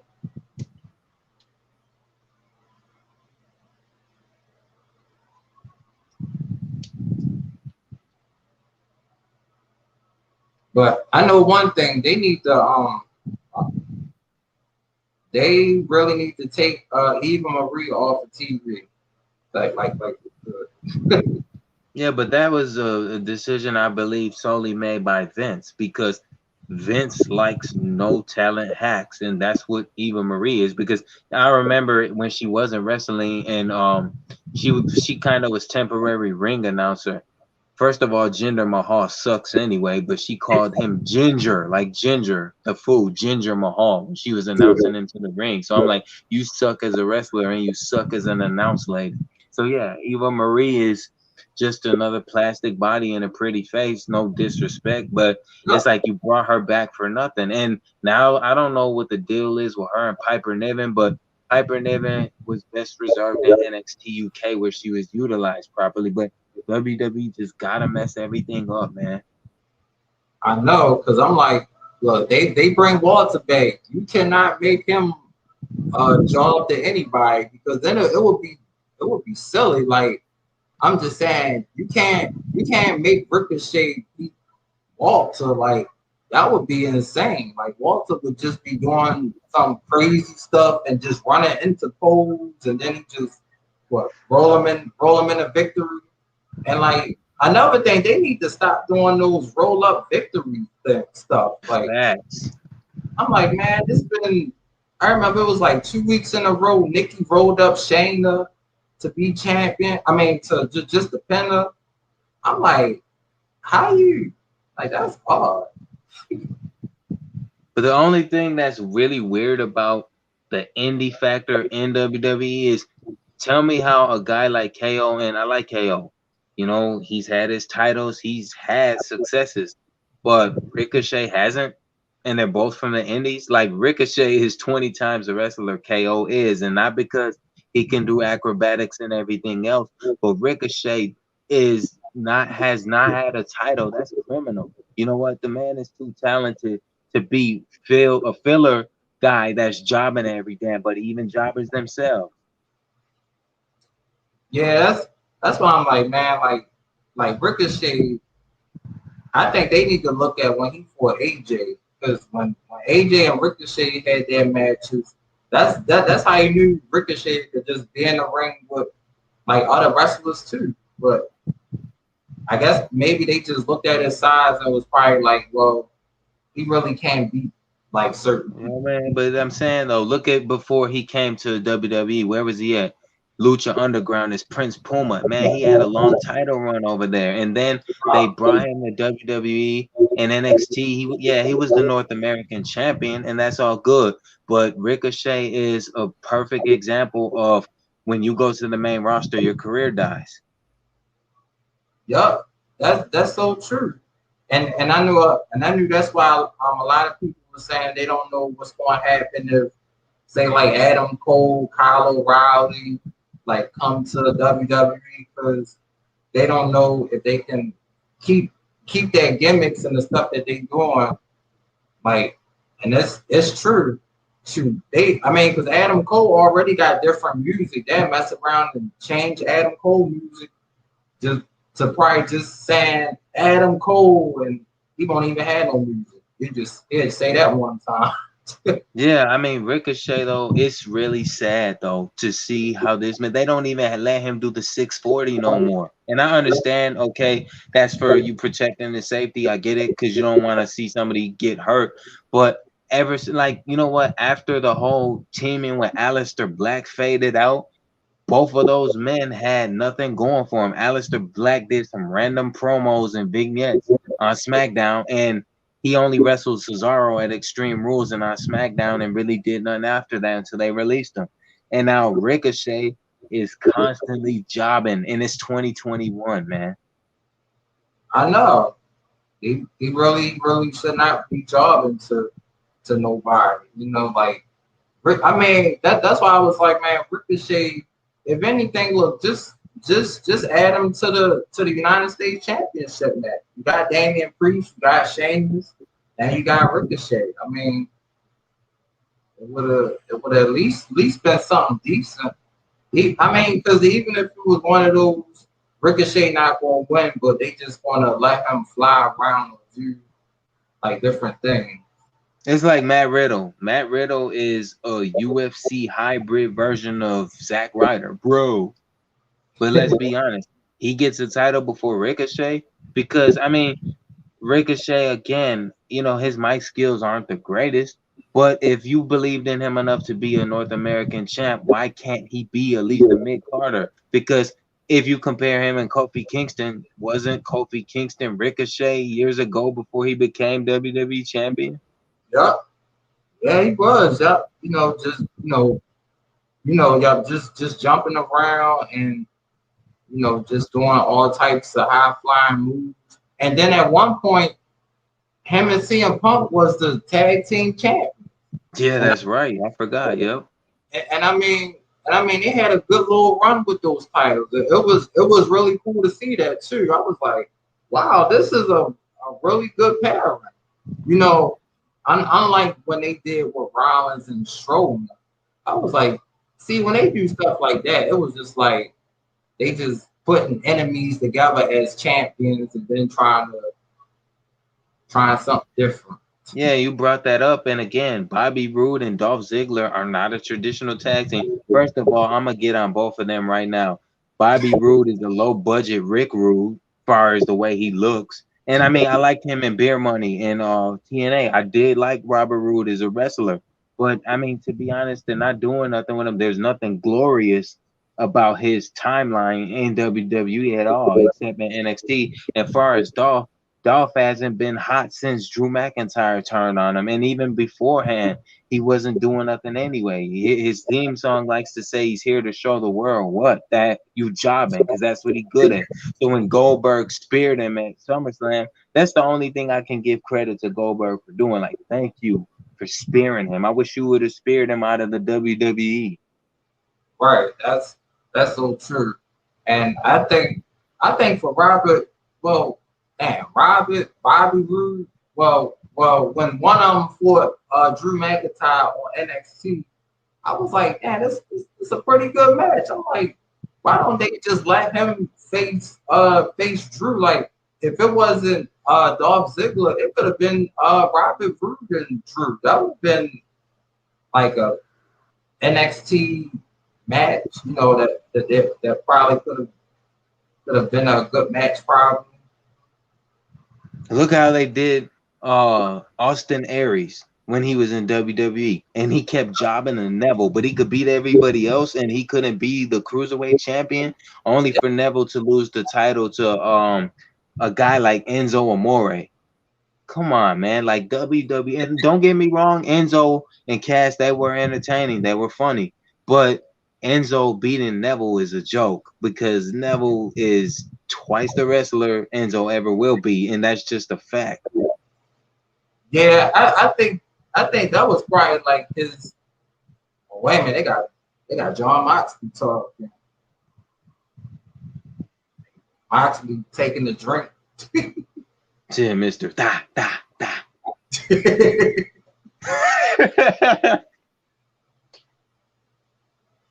Man, Moxley just looks so different. What is it with guys like that though? Like when they get older, they start having bald spots. Like John Cena even had a bald spot showing slightly when he had his fade back in 2018 at Survivor Series. I'm like, yeah, John, I think you losing your hair, brother. Then he had that JBL hair. I know, yeah, he was growing his hair and everything. I was like, oh shucks, like John growing his hair back. But now he returned the Money in the Bank with that Justin Timberlake 2020 cut. I was like, man, I know John Cena getting up there, so but I'm like,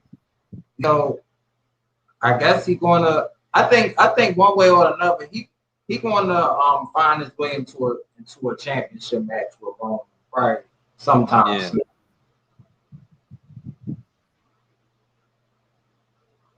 And don't get me wrong, I like John Cena, but the thing about this that's all wrong is I wish it would have been like Roman would have said, all right, challenge accepted, get Cena out the way, and then lose to Finn Balor. Because it only makes sense for Finn to get back the Universal title he never got a fair shake for, man. Yeah. Cause I mean, oh my God, this. Oh, Chris Jericho, damn, he looked different. He got some the Painmaker, Chris Jericho. Oh Lord. All that face paint on. But I mean, I'm just saying, like Chris Jericho really came a long way though. I mean, Chris Jericho had so many different looks and everything. Yeah. From Lionheart and WCW all the way up until now in AEW. Yup. I mean, I'll never forget.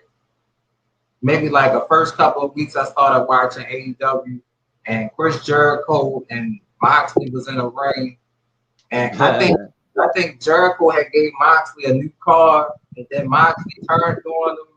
I was like, wow, that's crazy.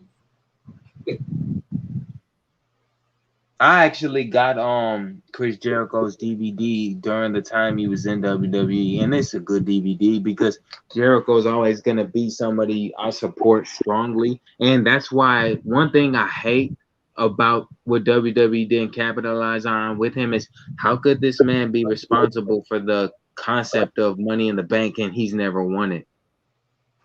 Yeah, that's true. Jericho should at least won a couple of them. Rant for Wrestling. Wait, what? Oh, hey, Rant for Wrestling. He said, does anyone know where Jack Hager is? We have not heard from him. Yeah, I haven't seen him wrestle either in a while.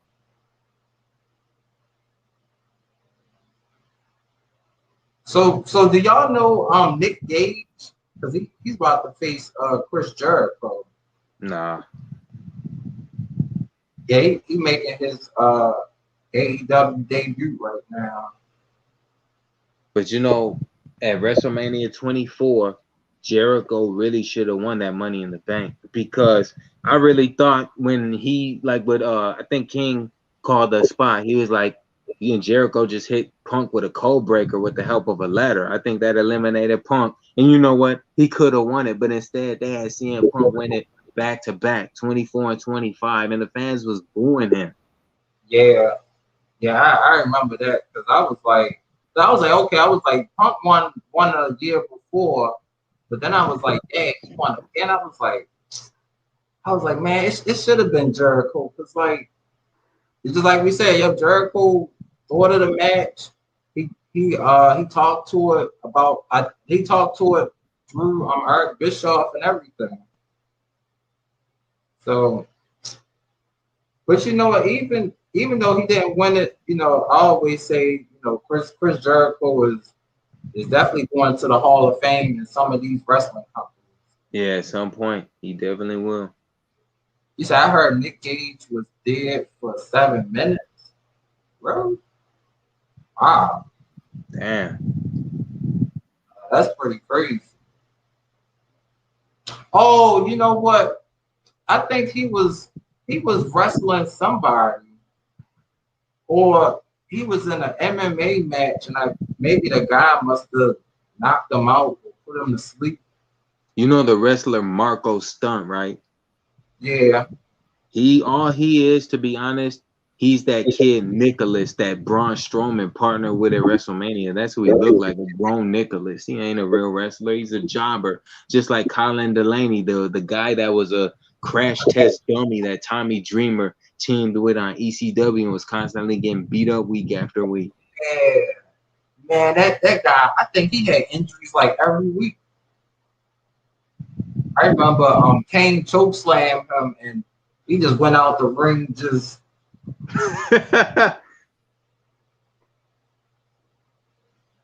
But this guy Nick Gage, he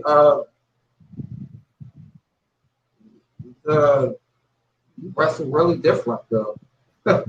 Yeah, like Fandango when he fought Jericho at WrestleMania 29.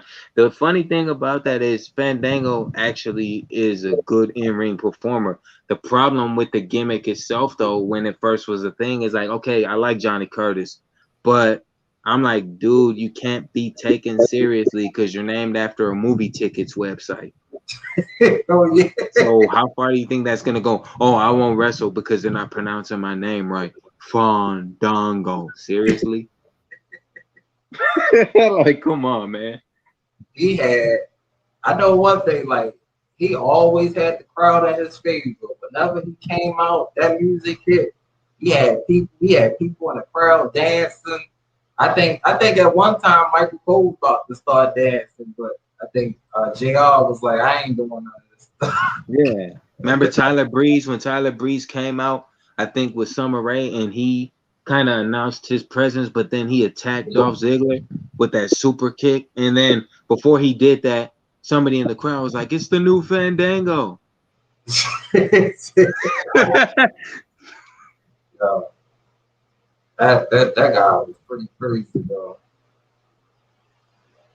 I don't know. This match is they bleeding off. I think Jericho bleeding from his right arm. And I know his left arm is already bandaged up from MJF. Jericho's such a goat, though. I remember when him and Edge won those tag titles from Carlito and Primo, but then Edge really got injured. And then at the Slammies, when Jericho started partnering, he teamed up with Big Show. He's like, first of all, I want to start off this speech was, I want to thank the long forgotten Edge. You gonna thank a man for getting injured? That's cold. Jericho is just. I mean, I think eventually they need to make a DVD for Jericho throughout all his like every wrestling company he was in. Just get like maybe like 10 matches out of each like out of each company, like 10 from WCW, maybe 10 from AEW, WWE, New Japan. Like I think that would definitely sell. Like, dang, Nick Gage just pull out some.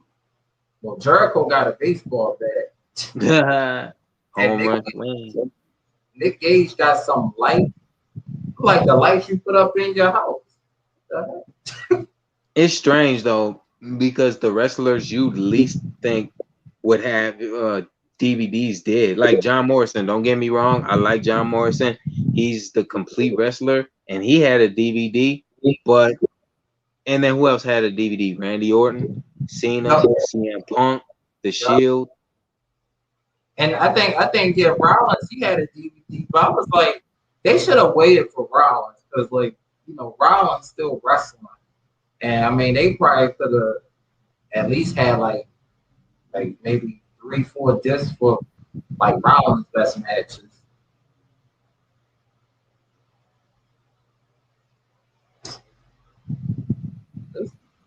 This Nick Gage, man, he got all types of weapons. He got a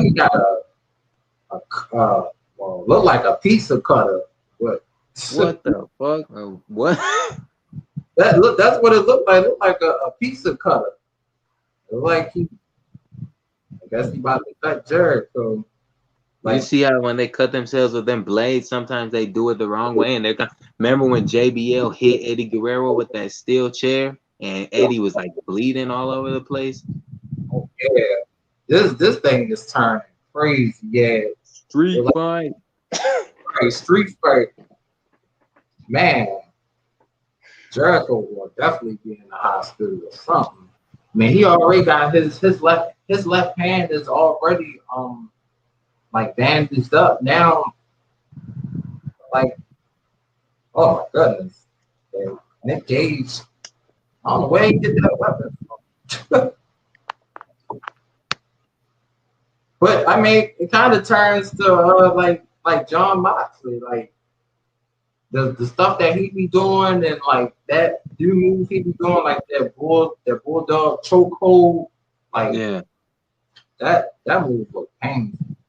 Remember when Stone Cold was disguised as like a scrub, like a nurse, and he attacked Vince in the hospital? Oh yeah. She's like, "Oh, can you check his vitals, sir?" He says, "Oh, I'm in here, nurse." And they start beating. He start punching on Vince's cast on his leg. Vince is like, "Oh no, no!" Got beat up, ass hit over the head with a bedpan. that gotta hurt though. You get hit with that pan, like that look like that could really do some damage to you and stuff. But yeah, this Nick Gage, man, like he got some. He's an unorthodox wrestler. I mean, he got a. I mean, it's probably not called a pizza cutter, but that's just what it looked like. Yeah, and then Booker T versus Stone Cold in the supermarket. That's always going to be classic. He hit that man over the head with a frozen pizza. I was mad. Like, I think leading up to it, I never knew they was going to be in the supermarket just fighting. And then like every year I was just like, man, like I wonder how long it took for them to clean all that stuff up. Like it was cashiers still working there. So I'm like, they had to pay them extra just to stay there and clean up and stuff. I wish that I was one of the people shopping when that happened, because I would have been watching that. Like, this is funny. Even if you wasn't a wrestling fan, you had to be interested in that. Yo, these two guys up in here fighting for real. Right. I'm like, man, this is crazy. But it's just like with this match, like this is literally like a hardcore match. You know, they just using everything, all the weapons, and you know, because I know back then the Attitude Era, they use steel chairs, tables, uh, stop sign. They up Al Snow had all the signs. Raven had signs. Facts. Al Snow was a trip though. He used to come out with that damn mannequin's head and a bowling ball. Right. I remember that. I was like, but now Al Snow and Big Boss Man, they had some good matches too. Yeah. What does everybody want? Al Snow. What does everybody need? Hey. And man, I never forget. Big Boss Man took Al Snow puppy, and he told him he had to go in the back and get him, or else he was gonna sell it to him. And JR was like, "Don't do this, man. That's the man's puppy." And you know, damn it. Oh my God, man. These wrestlers, man. I'm just saying, like, I know Jericho was like, right? Like, I know he over in his 40s, but like, I mean, whenever he decides to, oh my God, whenever he decides to retire, he gonna be happy. Yeah, he's got a cemented legacy, that's for sure.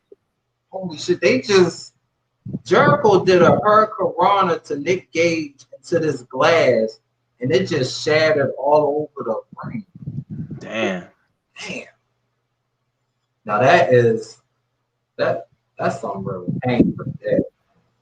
It's just glass all over the ring. Wow.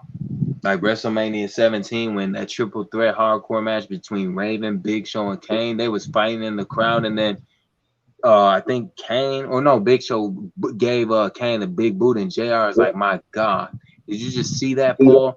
He kicked Kane with a size 32.5 E boot. I'm like that. Like he knew his size and everything. Oh, Jericho got glass in his. Oh my God, he got glass in his back. Man, that's like, oh my goodness,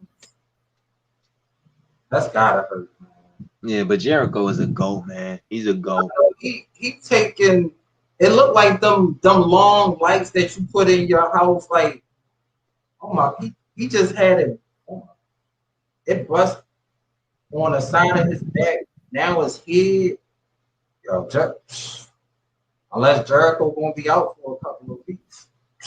Yeah, you know he's gonna be stitched up too. Yup, he is. That's literally some real pain, everybody. Like Chris Jericho is just got hit from this long light that you put in your house, and Man, Jericho is definitely the GOAT. and this it's guy. funny. What'd you say, Ty? Oh, no, I was just saying this guy Nick Gage. I think he was in a MMA wrestling match, and I think something must have happened to him because I think Rank for Wrestling said he was dead for 7 minutes. So somebody must have really knocked him out, or he was just unconscious. Yeah, because you can there's this thing where you can die and come back to life. Wow, But right? that's crazy, damn. This is man. AEW is just, whew, they just on another level. This is probably the first time I've seen this much blood and match. Probably since One Night Stands for ECW. Yep. But see, this is what WWE needs to be paying attention to, because you know somewhere, not Vince McMahon, because Triple H, you know Triple H is watching this probably because him and Vince constantly keep butting heads. And Triple H wants to, I think Triple H wants to do this, not for just NXT, but for Raw and SmackDown, but he can't until Vince leaves. Right. That's so true. Well, look like Jericho might one, two. They got it. So Jericho won this match. He sprayed some mist into Nick Gage's eye, and he hit him. And Jericho got his revenge by hitting Nick Gage with this big old light. Yeah, them LED lights. I got one in my kitchen. Yo, Jericho is so tough. Well, now MJF came coming out there. It's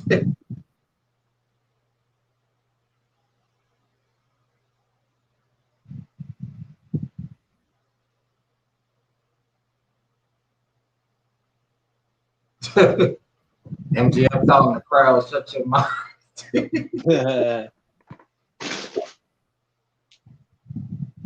Oh, so Jericho got to face somebody else before he faced MJF. Oh, so it's like a gauntlet? Yeah.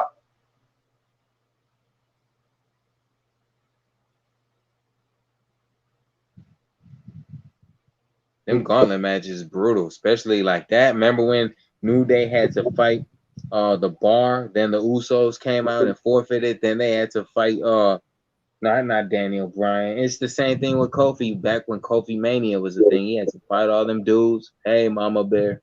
Hey, Mama Bear. Thanks for coming here.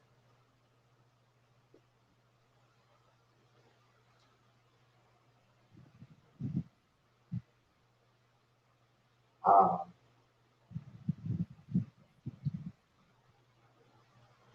Yeah.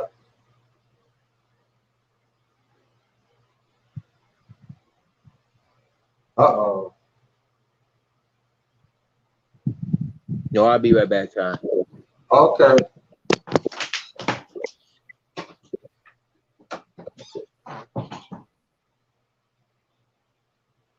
So, who?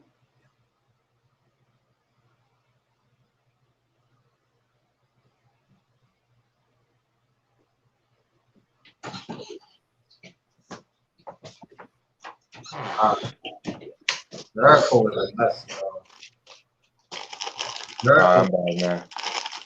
so Jericho, he got to face another legend. I think he's a luchador. I don't know if he got to face him next week, but man, Remind you of anything? Remember how he fought all them legends at WrestleMania 25? Now he's on the opposite side, facing legends. yeah, that is true. The irony. Man, I never saw that type of match. Hey, awesomeness sports. Hey, what's up, bro? How you doing? I'm doing good. You saw that main event with Jericho and Nick Gage? Yeah, that was an awesome match, bro. Like that match. Yeah, Yeah, how you doing, bro? I'm good. This is yeah, my brother PMC right there too on the panel. So, What's hood? how you doing? I'm blessed, alive, and grateful, brother. Sorry? You said, who does Chris have to face next week? Uh, I think it's a legend. I think one of his old rivalries. That's what they were saying. Mm-hmm. True. But yeah, Jericho, he might have to go to the hospital for real. I mean, that really felt like just a classic hardcore match. And Jericho a goat though, man. He is. I Yeah. mean, he's still doing these type of matches in 2021. It's just like when he was facing Shawn Michaels, Undertaker, and I mean, shoot, he done fought everybody. Booker T, WCW, you know, he fought everybody.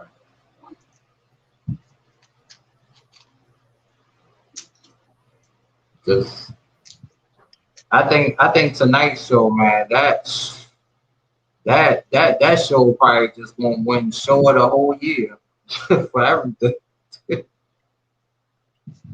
WWE need to learn from this, man, because they keep lying to the people, like about the future is bright. No, it ain't, because everybody who get called up from NXT, their career die. Look at Karrion Kross. You think he gonna have this kind of run on Raw? Right. I'm just like, man, I don't know, like it's just like you said, they gotta look at what AEW is Word. doing. That main event was a hardcore match. The main event for Raw was Charlotte versus Nikki Ash. I mean, to be honest with you, like, I kind of watched it. I was like, it's the same old storyline with Charlotte and whoever, and she always gets the best opportunities. And to put her in the third main event, and it's like, bro, I'm tired of seeing the same story. Like, can't you guys do something different in Raw? Yup. In WWE, period. Like, bro, it's the same old stuff. NXT, I give it a pass. Like, at least something good with NXT comes. But with WWE Monday Night Raw, it's just no push for them. And I feel so bad. So how do y'all feel about Karrion Kross and Samoa Joe about the face each other? Oh, it's going to be legit. I can't wait. I can't wait to see that, bro. To be honest, Ty, I don't care, because number one, Samoa Joe's career was killed when he's on the main roster, and them giving him that United States Championship was out of pity. Because how can you go from contending with guys like Roman and getting buried, then facing Brock Lesnar, then losing, and really never recovering from that and being introduced as Triple H is heavy to try to end Rollins' career.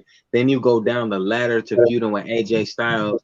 You lose all the matches, and then you go back to NXT after getting released, and now he's feuding with Karrion Kross. So it's just kind of like Karrion Kross is going to be another Samoa Joe and Rusev when he gets to the main roster. They may build him strong, and then when he gets buried by somebody that isn't John Cena, he's going to go through the same trials those other men had, and he may end up released. Look at Rusev now. That's true. I mean, at first when I kept seeing Karrion Kross and Joe, like I was like, eventually they might have to face each other. But then it's like they were just teasing it each and every week, and I don't know. I kind of feel like UPFC, like all the stuff they doing with Joe now, they should have did in WWE.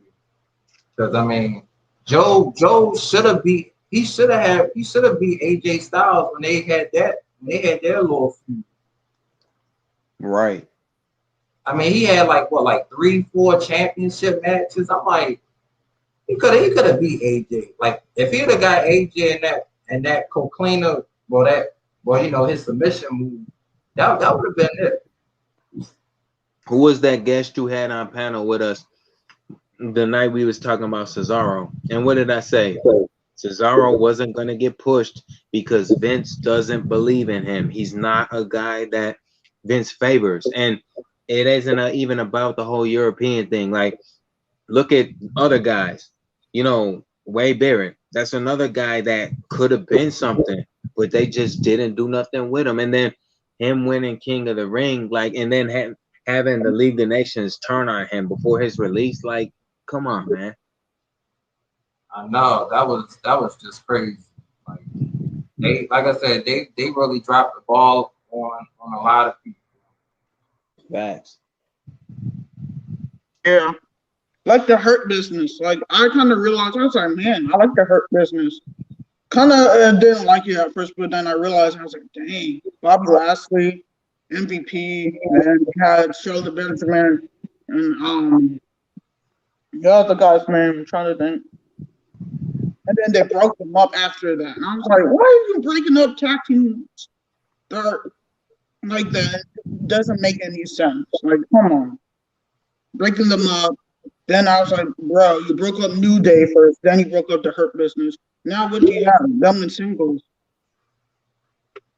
This doesn't make sense. That was crazy. They broke up the Hurt Business. It was a pretty cool, strong group, and they was maybe the only reasons I was watching Raw next to Samoa Joe. Yeah, facts. But That's true. But it's funny though, because the Hurt Business, the problem with the idea of it is, for example, Cedric Alexander and Shelton Benjamin, and let's say they stay together, and after this let's say they go after AJ Styles and Omos. Nobody's gonna get behind them if they won those titles. And them being a team, they just are two guys that are there to serve as either jobbers together or individually, which is one reason that got rid of Shad Gaspard, but Crime Time never won the tag team title because Vince didn't believe in him. And you know what? Even when Shad turned on JTG, they had a singles match at Extreme Rules, if you remember, strap match that JTG won.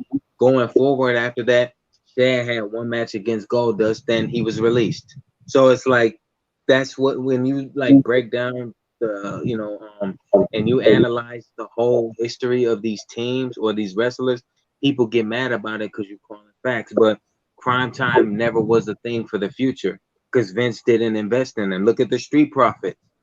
Where are they at now? They doing commercials with Ric Flair instead of wrestling. Yeah, that's something else. I don't know why.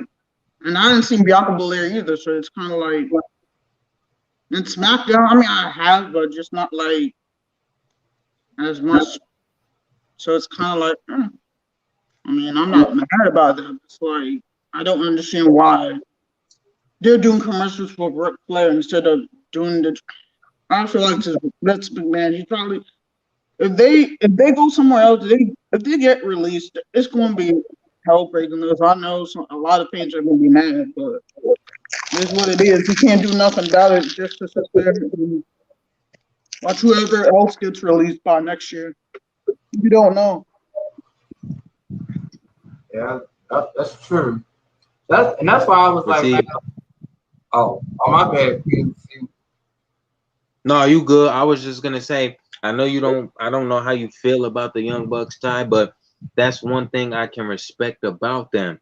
The fact that why would you step in a business, forget making six figures? Is it cool? Like the ethics of WWE is so screwed up. You know that six figures is what most people go for because it's political. It's always politics. If Vince don't like you, you don't have a promise. Look at Ricochet. Oh yeah. Oh my god, this guy has been doing a lot, and now it's like he barely has a title match. And it's like, bro, what? When is he going to get a title? When is he going to get it? No, nothing. He doesn't even get a title match, which is sad. He deserves it because he does well too. But And y'all know what's sad? It's sad that Reginald has a title, but Ricochet does. thank you. I mean, I know it's a 24/7 champion, but I'm like, shoot, give Ricochet the 24/7 champion, but just maybe they could just make that champion a TV title, like where it's treated more seriously. But I don't know that whole title gotta go. You know what? The fact that that's the case too, and the fact that the Usos are tag team champions is funny because remember what I said about nepotism? You give two guys a title that had a DUI, and you have an audience based around children. So what example are the Usos setting for kids? Oh, it's okay to drink and drive, right? But you reward them. You give them titles. See what I mean about the fundamentals of how they do business? That's why the Young Bucks, I can respect them because forget politics aside, you're gonna reward guys for doing the wrong thing. But you know what?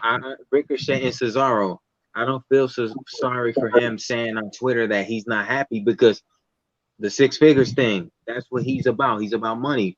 Why else would you sign a 5-year contract knowing that they ain't gonna do nothing with you going forward, but either have you lose or put you in main event matches where you lose anyway? So I don't feel sorry for Cesaro. Look at Kofi. He got buried by Bobby Lashley and Money in the Bank.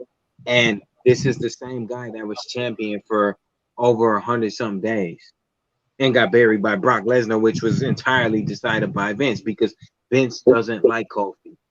He doesn't. Exactly. That's what I'm trying to say. It makes me so mad because I love Kofi Kingston, bro. He's like he's just my favorite wrestler too, and I liked him. But after the title got ruined by Brock Lesnar, no offense, where's this man now? It's just like don't understand why. I don't understand why now Kofi like he got bodied. He just got destroyed by Bobby Lashley. I'm like, yeah. I mean, it's just crazy, and I just wish the best for him. But it's like, bro, I wish he can go to AEW at least to do something better than being in WWE where Vince doesn't like him. Like that doesn't make no damn sense. You don't like that certain person just because you're paying him. You're paying him out of your own pockets to give him something that he's wrestling for. Like what type of sense is that? Just giving him the money, and then all he wants to do is win championships too, and be just an equal opportunity for everyone instead of just one person at a time. Charlotte. Yeah, and that's why I was just gonna say it's sad because Kofi actually beat Randy Orton. So I mean, I'm just saying like Randy Orton is a top wrestler, and I mean I know he's probably not. He don't have like the strength like Bobby Lashley, but I'm like he beat Kevin Owens. I mean, I know he beat Dolph Ziggler, but then I'm like Kofi actually beat Samoa Joe. So I'm like, you mean to tell me like Kofi can't put up one move against Lashley? I think it's a coincidence that Daniel Bryan had went through this before Kofi. They did everything to make sure Daniel didn't win. Then when he was getting screwed by Randy Orton on all these pay-per-views and finally won, he got injured. Then he had to relinquish the titles and never recovered after that. Like, and now he's possibly on his way, if he's not already, in AEW. Kofi is following the same pattern. The only difference is Kofi already explained once his contract expired, he wants to spend time with his family. So I don't know if he's gonna wrestle after that, but Kofi Kingston is Daniel Bryan 2.0. And as the Authority referred to them both as B+ players, they're not guys that Vince likes. And it's not coincidental that Daniel Bryan's not there. Because the same way, way before the Authority, remember how they had Miz burying him as an NXT rookie? Tell me that's coincidence, because they've tried to really bury Daniel Bryan his whole time in WWE. Facts, bro. Facts. Like, sometimes I don't understand. Whenever I watch Raw, I'm like, okay, Raw's going to be so legit, hopefully. No, it turns out to be just crazy. Like, even Nikki Ash, like, I remember Charlotte was like, Nikki Ash, you will never beat me. You will never come across me. Oh, every time you try to beat me, you lost. I'm like, girl, you're lucky even that time. But Nikki Ash was like, no, I'm going to come back and beat you. She wanted a rematch and she accepted. I'm like, good. But you know what? At the same time, Charlotte, every time you got a title, it's because of Sonya Deville. And that's facts, bro. Now, I'm glad Biggie won it, because to be honest with you, I wanted whoever won, except for, no offense to King Corbin, because I felt really bad for him because he lost everything. But I'm like, is that even, like, damn. I feel really bad for him, but hey. The way that he's been going in WWE and losing money, Kevin Owens gave him money, which was true. So that's good that Kevin Owens gave him money. But then somebody took it, which was Dolph Ziggler and what's his name? Bobby Roode. Bobby Roode, yeah. Took his money and left. I was like, poor Brian Corbin. This man was the king and he had everything. And now it's just like he has nothing for him. Not gonna lie, I feel bad, but it is what it is, bro. Yeah, but I'm just like, man, just the way that I think AEW had their shows this month, I just can't wait to see what's gonna happen next month. Oh, true. Because we know next week is going to be Malachi Black and Cody. So, you know, they been fighting for the past 2 weeks backstage. Yeah, that's true, man. Like, it's been crazy. I'm not going to lie. Like, I sat there and I realized I watched AEW. I was like, dang, look at Chris Jericho just bleeding all over his face and everything. I'm like, WWE, what happened to that? Like, what happened to the everything enchanting way back in the WWF? And most people told me, like, even some of the wrestling fans would be like, bro, like, I don't know what happened to WWE. They used to be so cool back in the day, and I was like messed up storylines and everything. I know they got the crowd back now too. So I'm like, they should be doing some better shows. But I mean, shoot, this crowd tonight in AEW, I know they got their money's worth, especially in the main event. You know, it's funny because sometimes regarding anything in life, like this wrestling business, you know, between angels and demons, you got to play devil's advocate. And the problem with WWE is I'm going to agree with Vince, though I can't stand his guts. One thing he's right about, like he said years ago, God, you people never change. And that's one reason why WWE will lose, because if those McMahons don't drive their own business into the ground, the fans will never wake up and say, look, we're not going to buy any merch, not buy no travel packages, not buy the WWE network, none of that. Like, start walking out of shows, because when they like to say, oh, the fans are hijacking shows by booing, no, they're not, because they still pay their money to sit there and watch that, what they just watched last week, whether they watched it live or at home. Like, stop dealing with the product. Just like I said, how often Do y'all see the WWE Network plug? They keep plugging for you to buy it because they know they're never gonna give us that kind of quality wrestling again, which is why we're watching AEW in the first place. Yeah, and that's why I was like, I know one of the matches for SummerSlam, you can hear a pin drop. It's probably going to be Charlotte, Rhea Ripley, and Nikki Ash because oh my god! I mean, what they should do is just let that match start off SummerSlam, and you're gonna have 70,000 people there, just like they're gonna be waiting. Like this match is boring. Like I would not be surprised if we hear boring. Like what if we get that? That's crazy.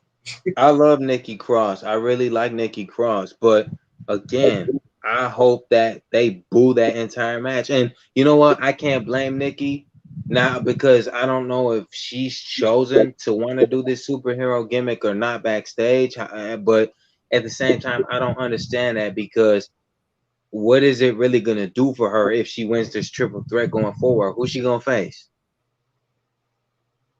No, because I'm like, man, like to have Nikki just lose to Charlotte like that, and then I'm like, man, if Nikki don't win next week, that's it. I mean, you basically just buried your own women's champion. Look at Bianca Belair. You know what? What do you notice different? I prefer heels, but Bianca Belair don't have the same kind of attitude she did in NXT, and they are killing her, man. Like now you got her getting mixed reactions, and that ain't her fault. But that's WWE logic, what it does to these characters, which is the same reason people sick of Drew McIntyre because he's Seth Rollins when Seth Rollins was a face, and then was forced to turn heel after dealing with the Fiend. Like this is the same thing that keeps happening. And as many people hate John Cena, what he said on the podcast with Y2J is always going to be WWE's problem. They got to find a company guy, which is now Roman Reigns. The only difference is Roman is a heel, but his weaknesses are exposed still here because he needs Paul to talk for him. And what is he doing? If you look at, what do you see, Ty? I'm going to ask you, what do you see right now with Roman that you can compare to Cena's run when he was coming up? Well, I think I would say compared to Cena run, both of them already got them chance. I mean, because back then, Cena had the Let's Go Cena sucks, and then Roman, had kind of had the same thing. Let's go Roman sucks. I'm like, it's because you keep feeding the same people, and it's like it was almost like the same type of moves. Like Roman moves were the same. He would hit you in the corner like 10 times. The crowd would chant 1, 2. Like they wanna see something different. But look at the structure, and what I mean is compare 2003 to 2021. What is Roman doing now that Cena did? Remember how before Thugonomics Cena, when he first turned heel and he used the ropes to pin Billy Kidman, and then he started feuding with the Undertaker, they were putting legends in front of Cena to beat. You know what? He beat Eddie Guerrero, he beat Taker, he beat Chris Benoit, legends, Kurt Angle. You know what? Roman Reigns, they're putting legends in front of him to do the same thing that Cena did so many years ago. Is so recycled. And anybody that really pays attention to this, the only difference between Roman and Cena is that Cena didn't need nobody to talk for him because the Thugonomics gimmick got him over where he was just rapping on everybody. Roman needs Paul to talk for him. I know, and that's so true, but I'm like at times I feel like Roman can just write his own stuff. It's like It's like, I mean, of course Paul got to talk a little bit, and then Roman could come out there and say, I'm just universal champion, acknowledge me, Oh, hey John, and hey Pete Corniche. Thanks for coming here.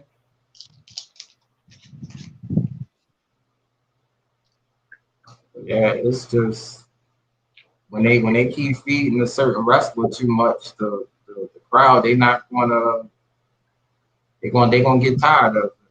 Yeah, that's true facts, bro. I'm not gonna lie. Like sometimes I be getting tired of seeing the same storyline. Like I'm not gonna lie, Alexa Bliss, like she has the things that I watch on Raw. I'm like, it's kind of weird. But I kind of like she turned heel and then she went to the Fiend, which was Bray Wyatt, aka Bray Wyatt. Then after that, they broke them both up, and it was kind of like weird because I was like they were good together though. To be honest with you, I like that though. Not gonna lie. Then after that, broke up.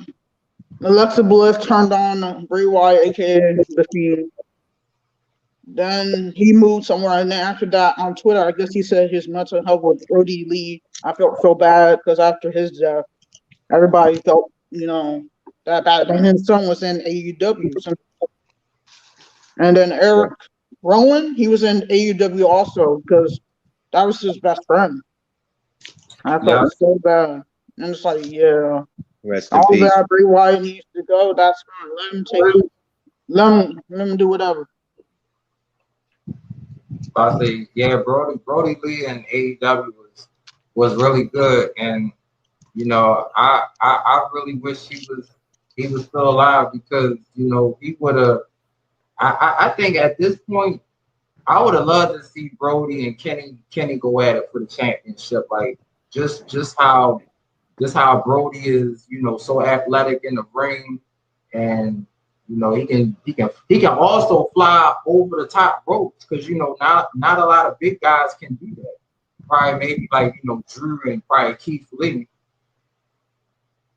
Yeah, but I mean, it still don't make sense because Rusev got that heavy push before Cena buried him and did a lot of things most big men can't, and it was acknowledged. So why did it take? Because the Wyatt family never were tag team champions, to be honest, in the first Carnation. So why did it take Eric and Brody to become the Bludgeon Brothers and get a tag team run to make them look strong, and then after that they got released? What sense does that make logically? Because when the Usos had the face paint and everything, and they were tag champs for like 6 months, even after Mania, people was booing them because they wanted the Wyatt family to win those titles.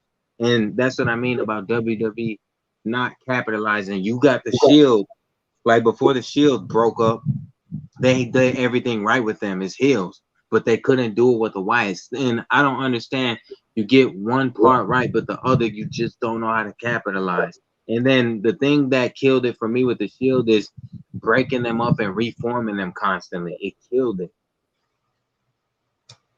Yep. I mean, I really, I just wish like when the Shield was in WWE, like maybe if they had the will and power, they should have just kept the Shield together up until now because that would have just been the most good thing about Monday Night Raw would have just been the Shield. But and then like if you would have wanted Dean to turn on Roman and Rollins, and then they have their little feuds, it would have been interesting now with the crowd. But I think they had their last run like in 2019. Look at the New Day, for example, Xavier Woods. He's never won a singles mid-card title. And until they truly break up, what happens with them? I like Xavier. I mean, I like his mic skills. He can talk. But can we really be happy about Big E being Mr. Money in the Bank? Because what if it's a curse over his head and he cashes in and it fails? Because then he's going to be like Cena. He's going to be like Damian Sandow. Then he's going to be like Baron Corbin. All these guys won but had a failed cash in. So what's the point of having Big E win that if he's not successful? Because if that's the case, then you should have had Seth Rollins win it. Hey, y'all, that's true too.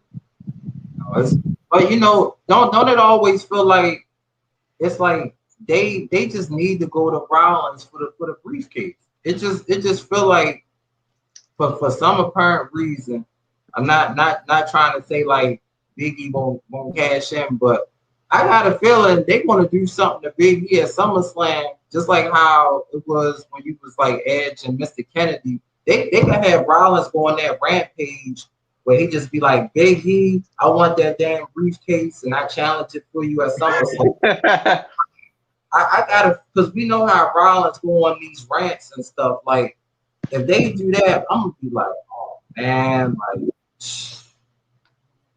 I'm just like, man, I'm really pulling for Big E, man. Like, I'm really pulling for him. On John's, what about? My bad, Ty. I was just gonna say, or if they do, like I said, if Big E, if Seth says, I'll challenge you for that briefcase, Big E loses, he won Money in the Bank for nothing. Yeah, that's true too. My bad. I was just trying to read John comment. Oh, my bad. What about the Nexus? What if WWE brought back? Whoa. And like Braun. And that would be something.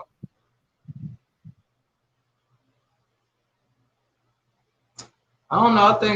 I think. Oh yeah, you're right, Raymond. If he's referring to what I said about a failed cash in, remember how Brock Lesnar threw his damn briefcase like a football? Yo, that was so crazy. Like, I'm like, I never knew. I mean, I knew Lesnar's strength, but I'm like, man, he threw that briefcase could have went outside.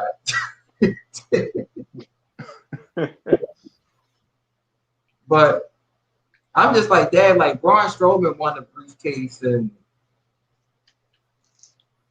that was just crazy.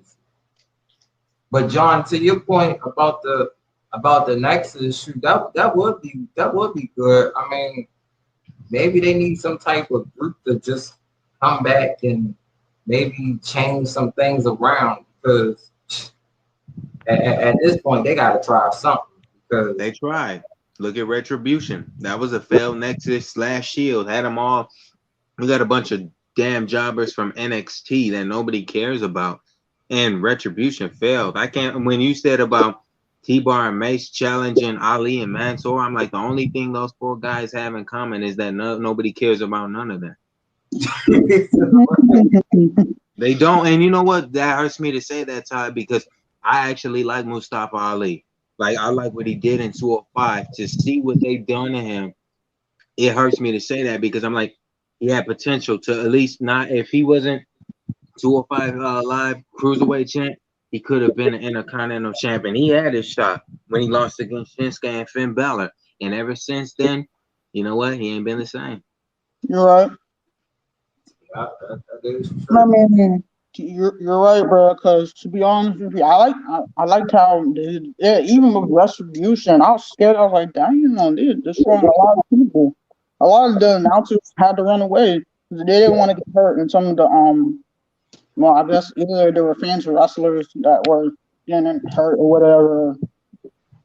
I don't know, but that was just sad. And then after that, they broke up Retribution. Some of them went to, I guess, singles or went somewhere else. It's like, really, WWE, you couldn't have something. So we're good for once. Like the Shield again. But no, broke them up. Prime time, same thing. Prime time players, like, really? Millions of dollars. Yeah. Really? I messed up, man. Primetime players was so fun. Yeah, I remember just watching it. I was like, oh, this was the best moments of my life. Even watching it, I was like, yeah, millions of dollars. Billions. I've been watching it. Yeah, they were both hilarious. Darian Young and Titus O'Neil. Now it's like, you know, everybody went to different paths. And it's like, yeah. Or they broke up and Vince McMahon was like, yeah, I don't need Titus Young anymore. I mean, Darian Young anymore. We're moving on to a different person. And it's like, why are you releasing more people? And then they released somebody in NXT for doing something bad too. And I'm trying to think of his name, but I can't. I remember him. He was in NXT, and they said that he sent some type of private parts to a 13-year-old girl or whatever. So I saw that. I was like, dang. And then so they released him. I was like, so it took y'all this long to release him for doing all this pornography towards a kid, child pornography, like, and sent that to little girls and minors and whatnot. But hey, it's just, I don't know. Was Yeah. it Variant Dream or something like that? I think that was his name. I don't know. The Velveteen Dream. Yeah, that one. Him. Oh, He yeah. got there was an issue with him being accused of Yeah, doing sexual that. assault. Yeah, so I don't know what happened with him there, but I don't know. Is he still in NXT, Ty? No, no, they released him. Oh, okay. He, Yeah, he, I was, didn't know that. he was very entertaining though. Like when him and Adam Cole had their feud, like I was pulling for him, but he had to face everybody from Adam Cole group though. It was too much though. Yeah. Then he lost the title to Roderick Strong, and then after that, that whole situation came up, and then it's like with Cedric Alexander in the Hurt Business. Cedric was a cruiserweight champion, but when he got put on Raw, they just did nothing with him. They had him jobbing every week, and to see the Hurt Business back on Raw this past Monday, it was strange because I'm like, Shelton Benjamin is just the old Jason Jordan, like the New Day said. Oh, yeah. So that don't really matter. And American Alpha was just the world's greatest tag team, 2.0, Charlie Haas and Shelton Benjamin. And you know, Jason Jordan, nobody cared about him anyway. That fake storyline with Kurt Angle being his dad, that was so painful to watch. That was crazy. And thanks, Marv. You say I'm a great guy. Y'all keep up the good work. Everybody keep up the great work as well too. And John said, I think if AEW or Impact shows were on Monday night, oh my God. Ooh, I would love AEW on Monday night, man. That would be dope, man. Like it would, because it will almost force them to just bring everybody back. Like Lesnar will be back full time. I mean, I know Becky is still training. I mean, you will have to bring Strowman back. I mean, say y'all best let step up this game. Yup, restart the Monday Night Wars. I agree with that. Nah, I don't, because I agree with the AEW thing. That would be a nice idea, but Vince is not the Midas man, and the Midas man turned everything to gold, but even he lost his vision, you know. And Vince is comfortable with this because this man loves his money more than he loves the business that's tanking. And if I was wrong, the ratings wouldn't look like they do. You know what?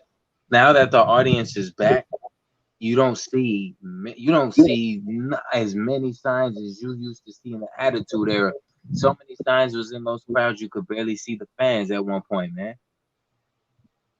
Right, that is true. And compare it to now, even when the fans start chanting, "This is awesome," sometimes they be saying "This is awesome" to stuff that never was awesome throughout the whole match. So even the chants at some point kind of getting old too. That's why they need to stop doing the word chants. And I mean, I love Stone Cold, but to be honest, those fans are kind of outdated, like the wrestling product itself, because by them chanting that, it's like you don't adapt to the times. And that's what I meant earlier by when I was kind of defending Vince in the sense where he says, God, you people never change. Because he's right. He knows that those people, those fans are in his hands. And he knows they're going to keep paying their money and running to YouTube and making videos about how horrible the product is. But they can't let go of it. Yeah, I mean, I really believe, I don't know what year is going to happen, but they gonna make a record setting for fans not being at a pay-per-view. That really might change a lot, because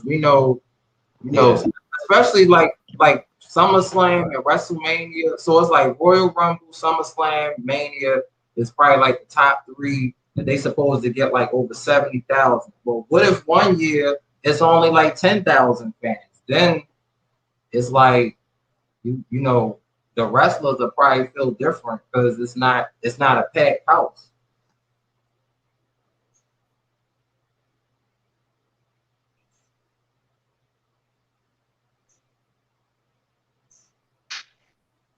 Facts, bro. Facts.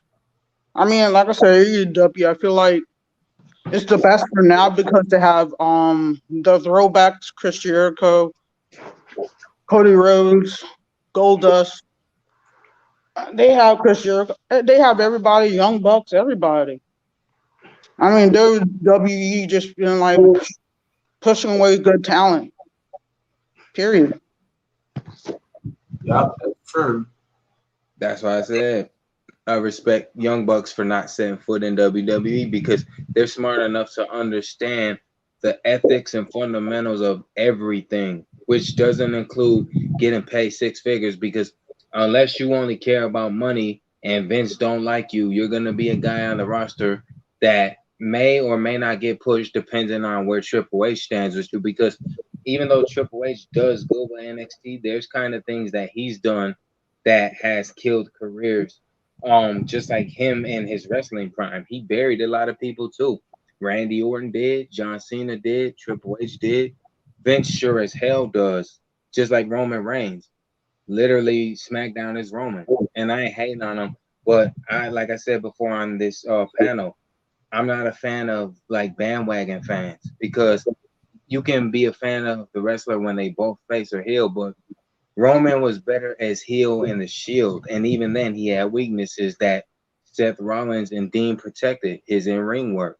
He's not really doing much different now. Only difference is Paul Heyman, and it goes to show you weakness again. You need Paul Heyman to get Roman over because he can't do it himself. What else does this man say other than to acknowledge him? Right, and you know another good time that I think another good time I think Roman really could have been heel was when he speared Triple H. I think it was at TLC because Sheamus, I think Sheamus, Vince, and the Authority had screwed Roman out, so he was beating up all the referees. That's when Roman should have turned because JBL even said on commentary, he was like, "That's a monster right there." He was like, "That's not Roman Reigns, that's a damn monster." I was like, that's when Roman he looked, the crowd was loving him and everything when they did that. And I mean, he speared Triple H so bad, like they had a microphone next to Triple H and you can hear him breathing hard. Stephanie with her fake crying, "You're gonna pay for this, Roman." I wish he would have speared her too. You're gonna pay, Roman. Ah! I was like, man, yo, that was the damn heel first. I would say that would have been like the first heel run for Roman, right then and there.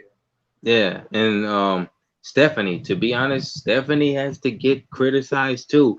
First and foremost, back in the 90s, the only reason she was women's champion is because, she's daddy's little girl. But tell me why a 28 or 27-year-old Stephanie wrestles like an 80-year-old woman.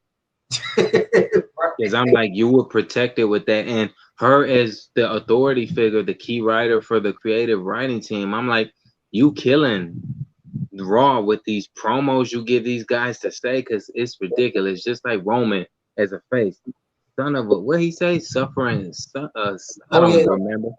Like that is painful. That was pain. And you know what? I felt bad for him to have to say that. I know, like, come on now, like where did y'all come up with this stuff? And I'm like, man, they even. I always think it's a big board that they write everything on. And they be like, let's just get Roman to say acknowledgement. And that'll probably just make everybody go crazy. And it has. And now it's just like it's just crazy. It's a shame. Yeah.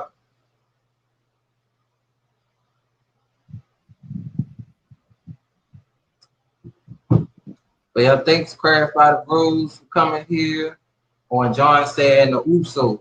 Yeah, I mean, man, the Usos, I miss them. Well, they is the tag team champions now, but like when they was just by themselves and doing all their promos, like that was the Usos. The Usos that clowned the New Day. I miss them being like that. He said, "Can I get him, Oos? Yes, please, Oos, get him." Hey, Xavier, up, up, down, down. What are those? Ha ha ha.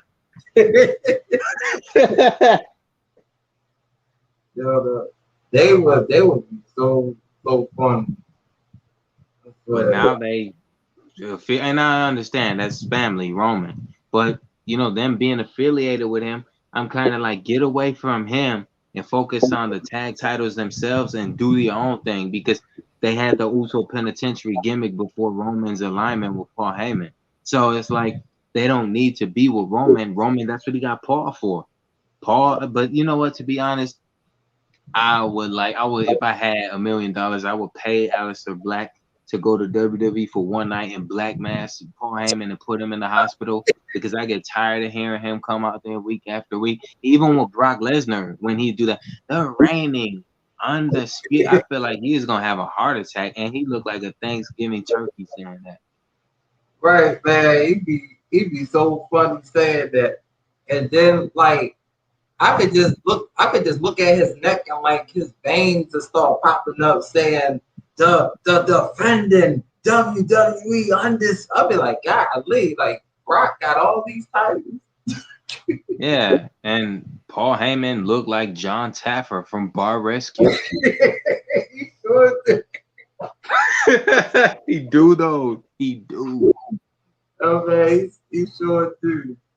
I'm sorry, y'all. Yeah, if y'all look at John Taffer, I say, if y'all look at John Taffer, y'all look at Paul Heyman, I'm telling you, Same person. Yep. Like, they look just alike. And Becky Lynch, when she comes back, she'll probably pick up right where she left off, and she'll have to wrestle. Because I don't think they're gonna have her wrestle Nikki Cross. Yeah. Raymond said they probably related. Yeah, John Tapper. Oh, my bad, John Heyman. That's merge their names together. John Heyman or Paul Taffer. Oh my God, man! Them shows they so crazy. Just like Chris Jericho. To be honest, Chris Jericho with the short hair, not the long hair, he looked like Gordon Ramsay. Gordon Ramsay looked like an older Chris Jericho. You fucking donkey and all that. Gordon Ramsay gonna cold breaker somebody with a frying pan. Right. Man, that's why I'm like, look, I could never be on Hell's Kitchen, y'all. I'm sorry. Like, I just think it's crazy. Like, they gotta go through all that stuff, all those weeks of cooking, and gotta get yelled at every week. I'd be like, Yeah, just like you said about somebody who wasted like a dozen bags of pasta and they cooked it all wrong. He's like, "What the fuck are you doing? It's raw." right. You know you messed up when he be like, stop it. I'd be like, it's crazy. How you gonna throw the whole team out, Randy? Like, everybody stop it. Right. Stop it now. You. Fuck off. I be looking at that sometimes, like just the best of Ramsey yelling. I be like, man, his neck, his veins popping out. Yeah, John, no, man, please don't, because I do not want to see Becky versus Charlotte all over again. Like, I wouldn't either. But you know the WWE logic. like Paige, you know, it's sad that Becky Paige's Lynch career would ended probably. with. I'm sorry. I would love that. I would love Becky Lynch to come back. That would be awesome, bro. I miss her so much. I wanted to see her in real life, bro. That would be a good just to see Becky Lynch and Charlotte one more good old time to beat the Mex off of Charlotte. That would be so cool, bro. I would love to see that, but they keep seeing, posting pictures on Twitter saying Becky's here at this arena, and I was like, bro, is she really there? But then I'm like, fucking not. I mean, she Yeah, probably is, but she's just physically not inside the ring.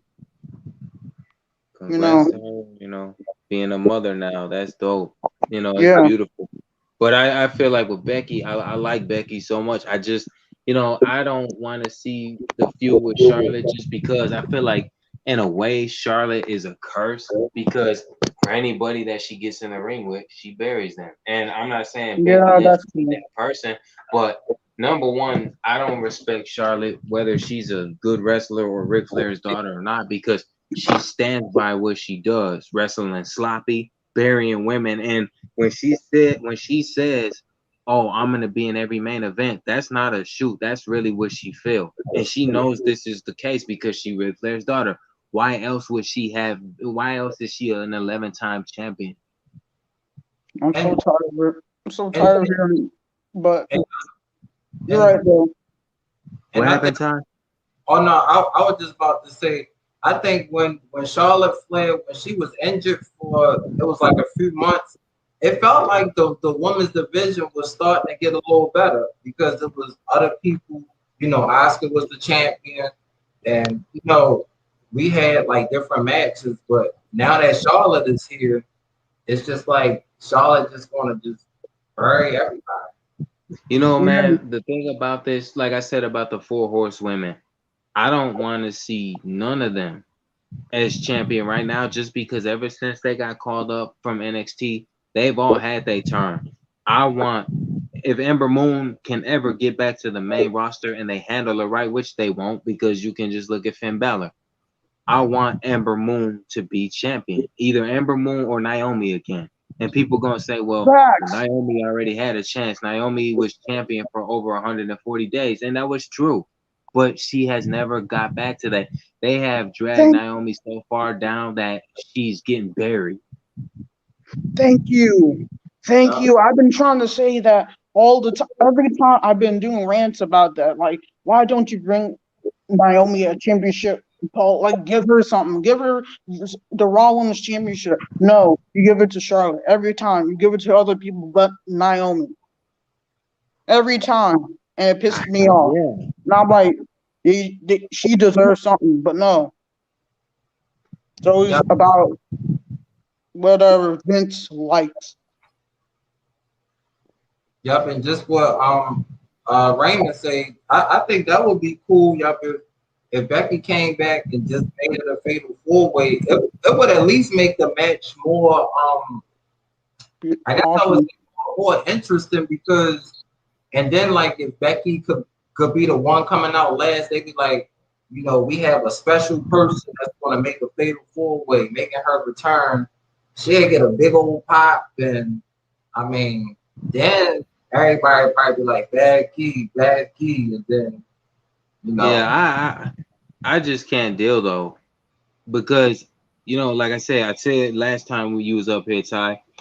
Charlotte is really showing the fans what she thinks by telling them "fuck you," giving them the middle finger. So it's like there ain't no way in hell I'm gonna champ for you, even if I was a fan for you. You don't get to disrespect me and expect me to be a fan of you. Hell with that. I don't give a damn if she Ric Flair's daughter. You know what? Even Bailey can get my respect on that. She ain't never really went there and took it there. But Charlotte really telling the fans, like, fuck y'all. Like, I'm going to keep doing this just to get on your nerves.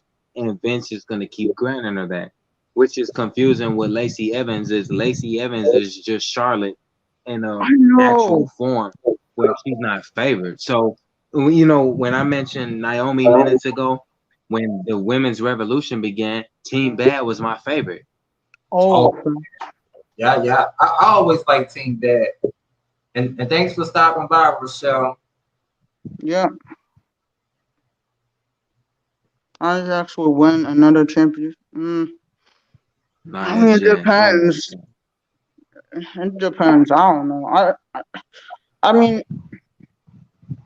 that girl is strong, but I don't know. Unless she wants to go back to singles.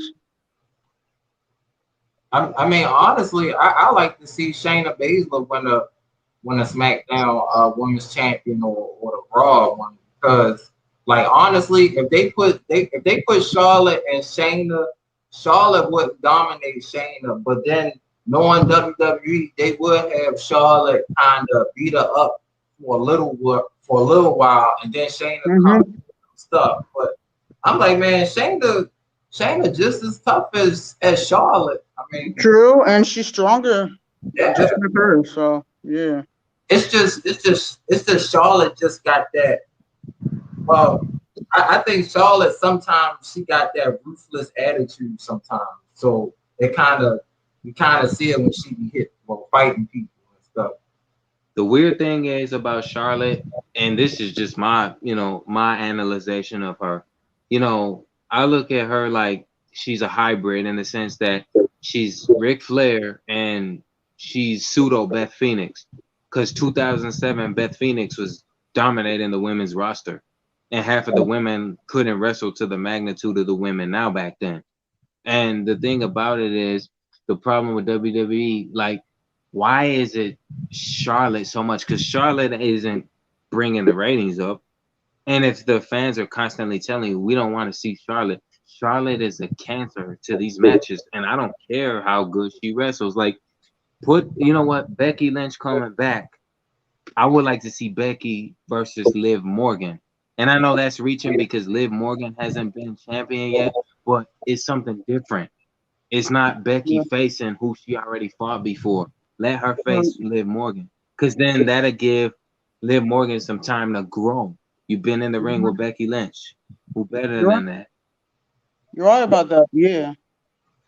'Cause I mean, I don't care what Charlotte says, right? Just because you're saying oh, you're breastfeeding from home, you're not a wrestler, girl. Nobody cares what you do. You keep doing the same old thing every goddamn time. Like, bro, just Right. because you're the best wrestler in your heart doesn't mean other people have their own opinions to talk about, bro.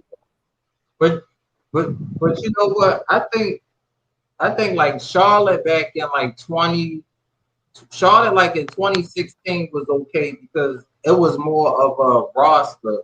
But now I just think like just because now it's not that many people, it almost feel like Vince just have to put Charlotte into everything. Facts. And Yeah, it's like, you're right. Yep. yeah, He said before Beth Phoenix there was China who was just China was tough. China, yeah. Yeah. China was Oh, strong rest as in hell. peace. That girl with the muscles, I was like, damn, what? The mystery side, She yeah. even wrestled Eddie Guerrero though too. I was like, damn. Oh yeah. She was she fought Chris Jericho too. Yeah, It's tough. true. Yeah, rest in peace, man. And like Rest Nia in peace. Jax.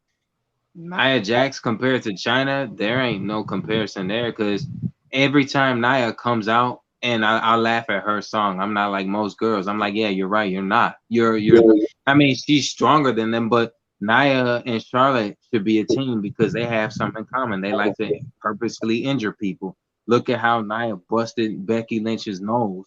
And look at how Charlotte just, threw Rhea Ripley's head into the damn steel steps. Like she really could have gave her a concussion. Like they really be trying to hurt fellow women. And that's how we know Becky is tough because even after she broke her nose, she got on the apron and she wanted Nia to come back down there. I'm like, yo, Becky tough, man. Like you get your nose broken and you still want to wrestle and fight. Like Seth Rollins, when he broke John Cena's nose, and JBL was like, John Cena is a tough son of a you know what. Yeah, Yo, like me seeing the Street Profits, bro. Like, I mean, I love seeing them, and also just Bianca Belair. I was just like, damn, all of them like this NXT, they're all coming to WWE, but will they get the push they will deserve? Not really. Nope. And I feel like some of them will, some of them won't. And it just sucks to see Naomi in there. And then Bianca Belair, she got the SmackDown Women's Championship. Bailey got defeated by Bianca Belair and all the attacks from Bailey Bianca Belair, and now who's next? Who get the title from Bianca Belair? Who's next? Because if Sasha comes back, Camilla, and she lost. I'm like, what? fact. Give her something else. Give her somebody else that can have her level. You know what I'm saying? Bianca Belair's level. I can't say Charlotte, even though Charlotte and whatever. Not even married. Shoot, baby. Yeah, it's crazy, bro. I mean, I just think if they would have maybe if they would have kept Mickey James for a while, we could have got Mickey and Oscar maybe right now for the women's championship. But they didn't want to do nothing with Mickey, and I know we saw Beth Phoenix come back at the Royal Rumble. Now if she would have came back and maybe would have feuded with Nia, could have got a match with Nia and Beth at WrestleMania probably. True. I'm not gonna lie, like I really do love Nia Jax though. I do love her. I remember seeing the scene with Mickey James and Alexa Bliss, both of them bullying her, saying something about her when they were on the big screen. Honestly, saying something behind Nia Jax's back, and she saw it. She was shocked, and then she tried to go hurry up and run towards the backstage, and she's destroyed Mickey James and Alexa Bliss bags and everything, destroyed everything. I was like, poor girl. Like you all made fun of her, and that's what you get. You're going to get destroyed by Nia Jax. But hey, I mean, then after that storyline, now look at her. She's with Shayna Baszler. So, I mean, yeah, but you know what? For somebody that I would like to be champion after Bianca Belair, if not Liv Morgan, Sonya Deville needs to get back in that ring because you know what, she can wrestle. You know what? Why do you have her as co-assistant to Adam Pearce? Let her wrestle because she wrestles really good. And you know what? When Absolution actually was a thing before Paige got injured, unfortunately, they didn't do nothing with Sonya. They were focusing on Mandy Rose, and look at her. She's back in NXT. What sense does that make? You got Liv Morgan and you have Sonya Deville. One of those two women needs to be champion because after that, who does Bianca have to face again? Bayley, Carmella. Who else is on the SmackDown Women's roster? Because you've been released every damn buddy. I know, because then I was thinking like, I know she's gonna face Sasha at SummerSlam, but why don't they add Toni Storm to that match? Because she just got promoted to the ring. Or if they want to add Tegan Knox, I mean, they're gonna. I just think now, I mean, it's a perfect opportunity to make some more classic NXT women matches. That would probably get the fans on their feet, probably. Yeah, I remember that, John. Tessa Blanchard was Impact champion. Yeah. Yeah, she was she was a good champion too. I was like a female winning the Impact champion, and that's how you know she is very tough. Yeah, it's like Alexa Bliss, which you said about Alexa Bliss earlier. I love Alexa Bliss. I don't care what nobody say. I don't like the Bray Wyatt Fiend gimmick. It needs to die because Alexa Bliss got, you know what? I understand she's not everybody's cup of tea, but you know what? She was watchable. I cannot deal with this fake hypnosis, voodoo doll, whatever they got her doing. Like, get rid of that because let's be honest. Shayna Baszler literally would kill these women if it was a real fight because she came from UFC. So she's, like, come on, man. Alexa Bliss needs to lose that gimmick and go back to the Harley Quinn kind of like thing. Yeah. It ain't working. Yeah. That's true facts, bro, because I'm not gonna lie, that would be cool. Just to take her back what she used to be, not to the crazy gimmick where she's now with Bray Wyatt. Like, it's getting old, bro. Like, can you please get to something else? Like, get her back to face where she used to be, bro. Or at least heel, but not like this. Yeah, because I'm like, I'm like, I done seen it all at Money in the Bank. Like, I done seen. It was still funny. Like Alexa was on a ladder and Zelina Vega on a ladder. How in the world do you just fake pretend like somebody is hypnotizing you and you go down the ladder? And you know, Zelina That's Vega, crazy. I don't understand that. Zelina Vega cannot wrestle. She couldn't win. She went by Sarita and TNA Impact. She sucked in. So I'm like, the only thing that she did was, the only thing she did was transition from one company to another. And you know what? She's good as going with AEW because if she go over there, she can manage her husband, Malachi Black. So let her do that because she's not reserved for WWE. You know what? Zelina Vega is Melina 2007 before Melina could actually wrestle. Oh, Mhm. and you know what? I would love to see them two wrestle though, Melina and Zelina Vega. Now that would be like maybe like an interesting match because I don't know what type of match it would be, but we know Melina is very flexible, and I know Zelina will probably try to do the same thing.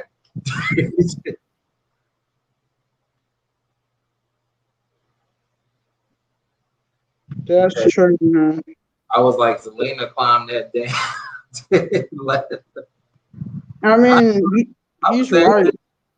He's right because Selena Vega cannot even restart. This girl climbed up the ladder. After that, she was hypnotized. I'm like, "Well, what are you doing?" Then she fell down to the ladder. I'm like, girl, you just hurt yourself right there. Like, what type of nonsense is that? Like, you couldn't hit Alexa Bliss instead of being hypnotized. Like, what? I want to slap her and try to go down and lose something. Like, come on, bro. You grab her, choke slam her, do something, or kick her a couple of times so then she'll go down. But never hypnotize her bone, ladder. That's it. right, that is true.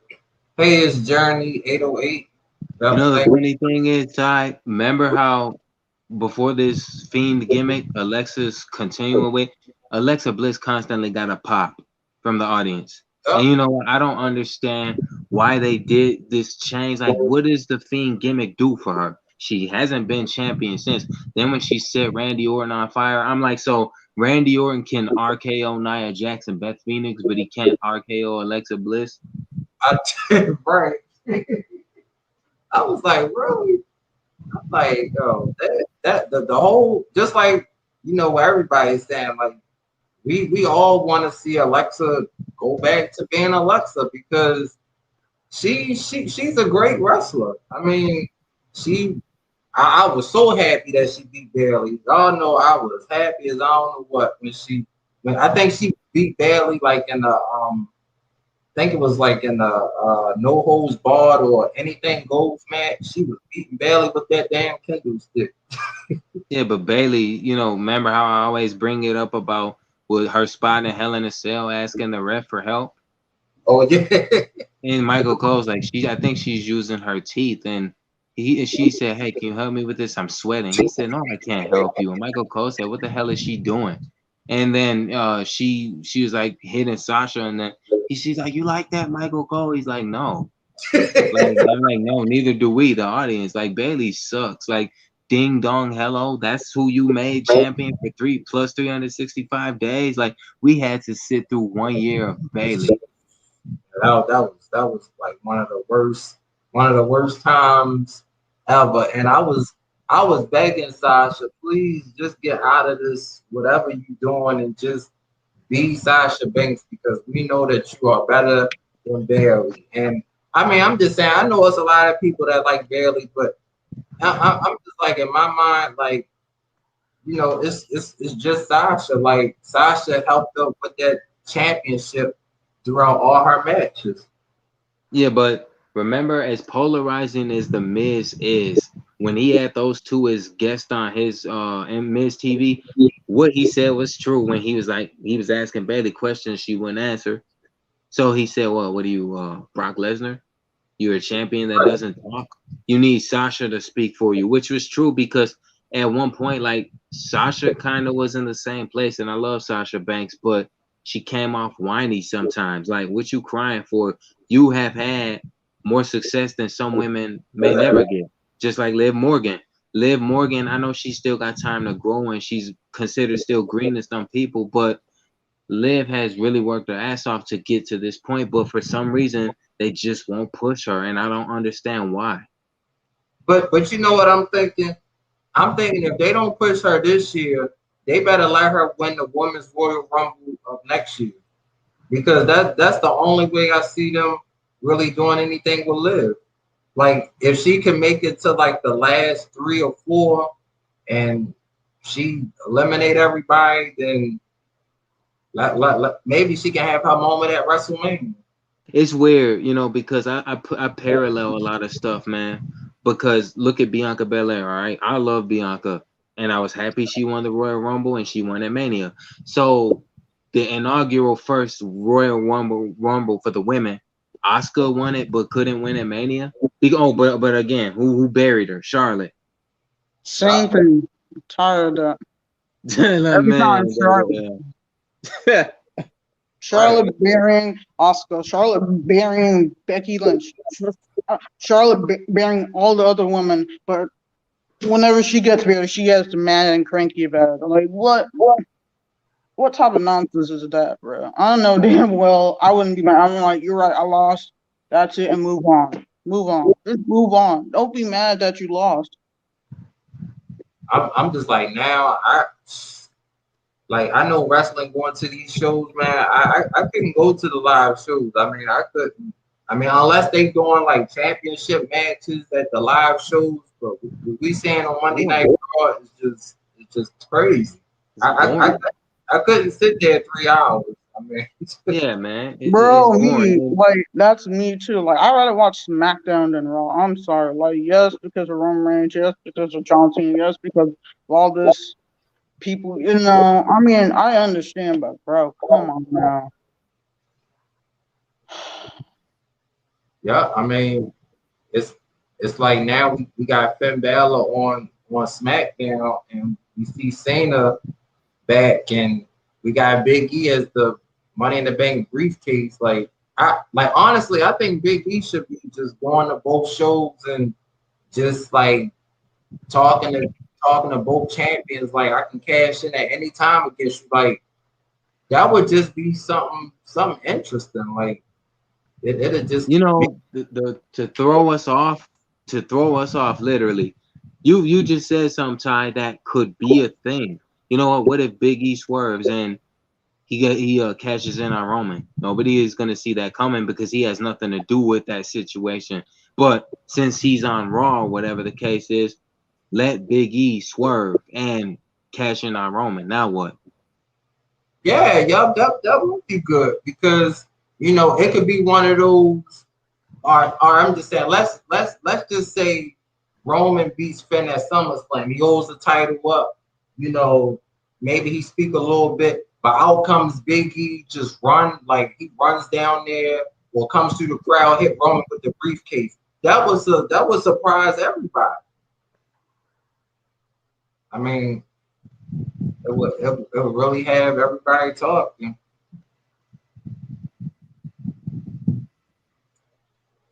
All right, Crash by the rules. Say you about to go to bed. Good night. Sure.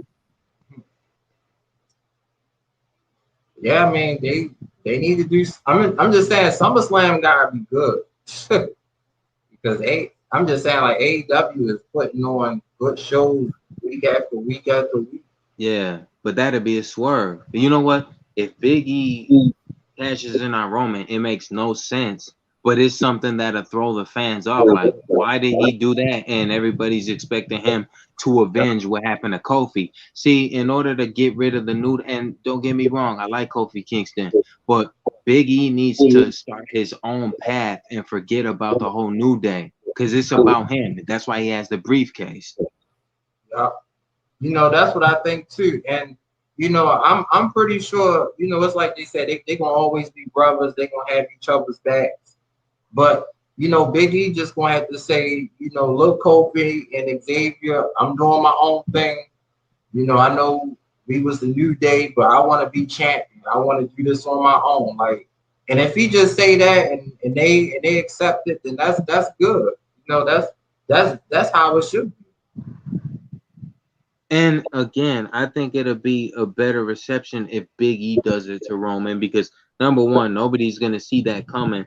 Number two, if he's gonna go after Bobby Lashley, now what? Because who does he face on Raw? Yeah, that's true. And then I was like, well, we know that MVP will have something for Big E, and I guess Lashley will probably get a mandatory rematch the night after. Now, if it's Roman, I don't know if Roman will want a rematch right then and there. He might just be like, "Oh, I'll face you at the next pay-per-view." I'll be like, "Oh Lord, he ain't gonna face him for free." I guess he's just going to do the Lesnar thing. Like, I'll face you at the next pay-per-view with my time.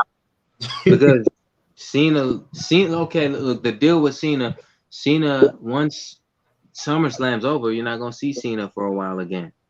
Because he's got to do the Suicide Squad premiere and everything else, promote that, press run. You know what? Cena's just here for temporary purpose. But Big E should cash in on Roman because SmackDown has a little bit more to offer. Put Big E versus Finn Balor.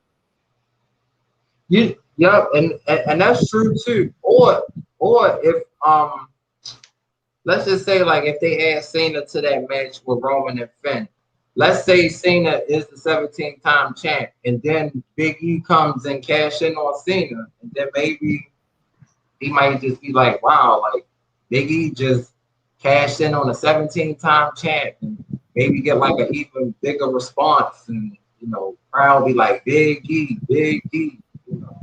Yeah, and if Cena was gonna stay, if this played out, let him extend his hand to Big E and then clothesline him and start beating him down. Because everybody wants Cena heel, right? Yep. Oh man, that would be awesome too. That would make SummerSlam like memorable. But see, WWE don't think like us. Nope. I just like I think what I said from earlier. I really feel like Rollins can go in that rage again, and he going to challenge Big E for his briefcase at SummerSlam, and then we going to see a scene where Big E talking to New Day like, look, I'm gonna do this because I don't back down from nobody, but I'm like, man, I really hope it don't come down to that. Though. Yeah, because what happens if Big E's back there, he's telling him I'm gonna do my own thing, then Xavier Woods, because Xavier Woods, he's a huge factor in what determines the future for the New Day being no more, period. Because he's never been singles champion, and he can kind of be like envious of the sense that Kofi's been champion, Big E's champion now. If this happens, well, what about me? I don't think I got a fair shake. So now I'm gonna turn on my brother. I want your title. It makes every sense. But I like your first idea better, Ty. If he go cash in on Roman or Cena rather, and Cena just be like, you know what? Hey, you the better man. Clothesline him, start stomping him, and then give him the FU. I mean, that would just be crazy. I'm like, well, but you know what?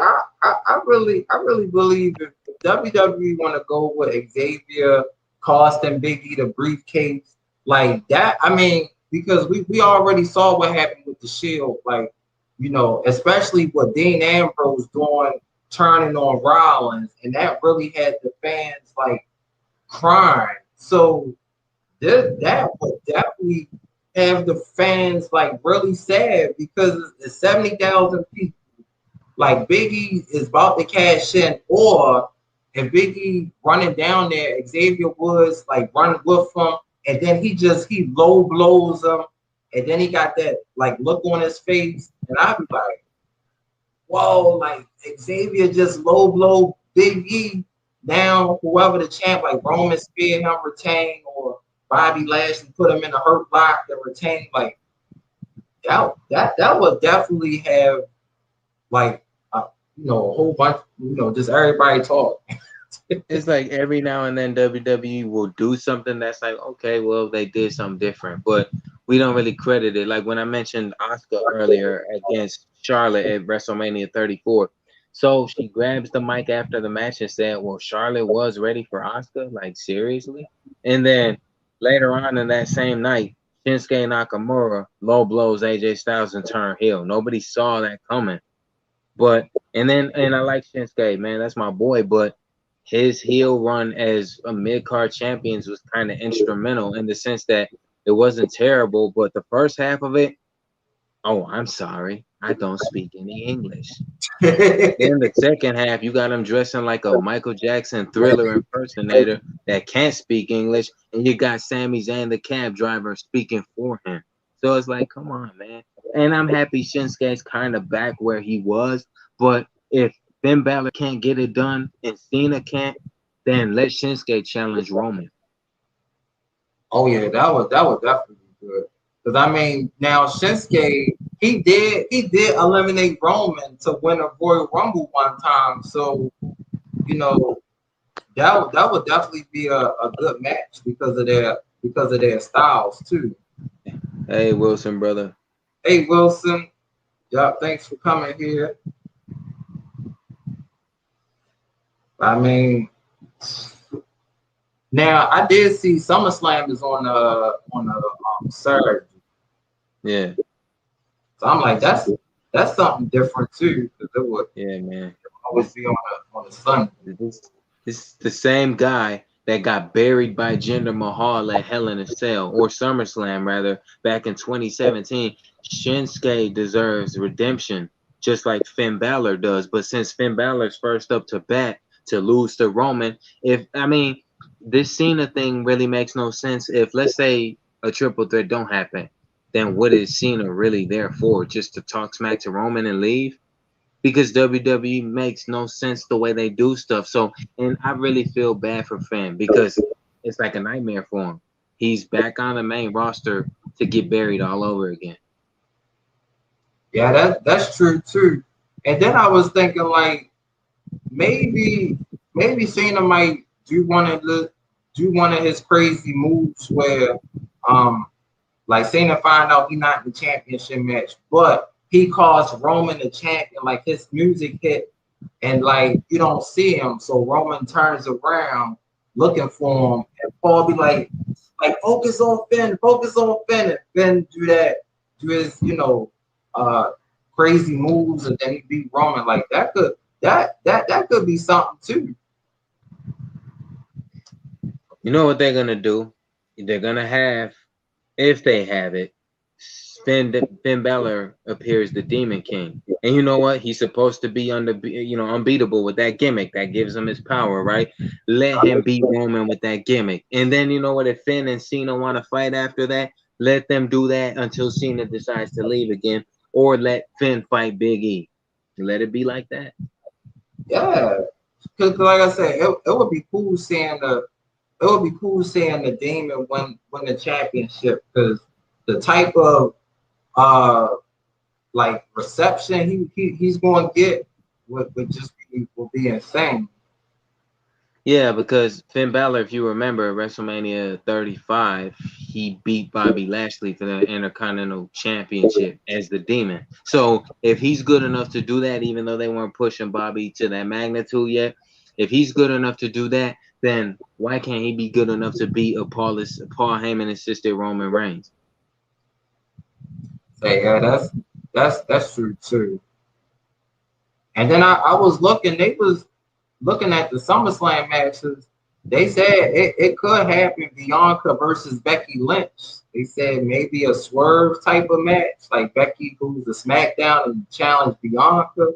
But then I'm like, if she go there, Sasha would have to go to Raw and I guess challenge whoever the winner of the championship match. So who's all on the SummerSlam card so far?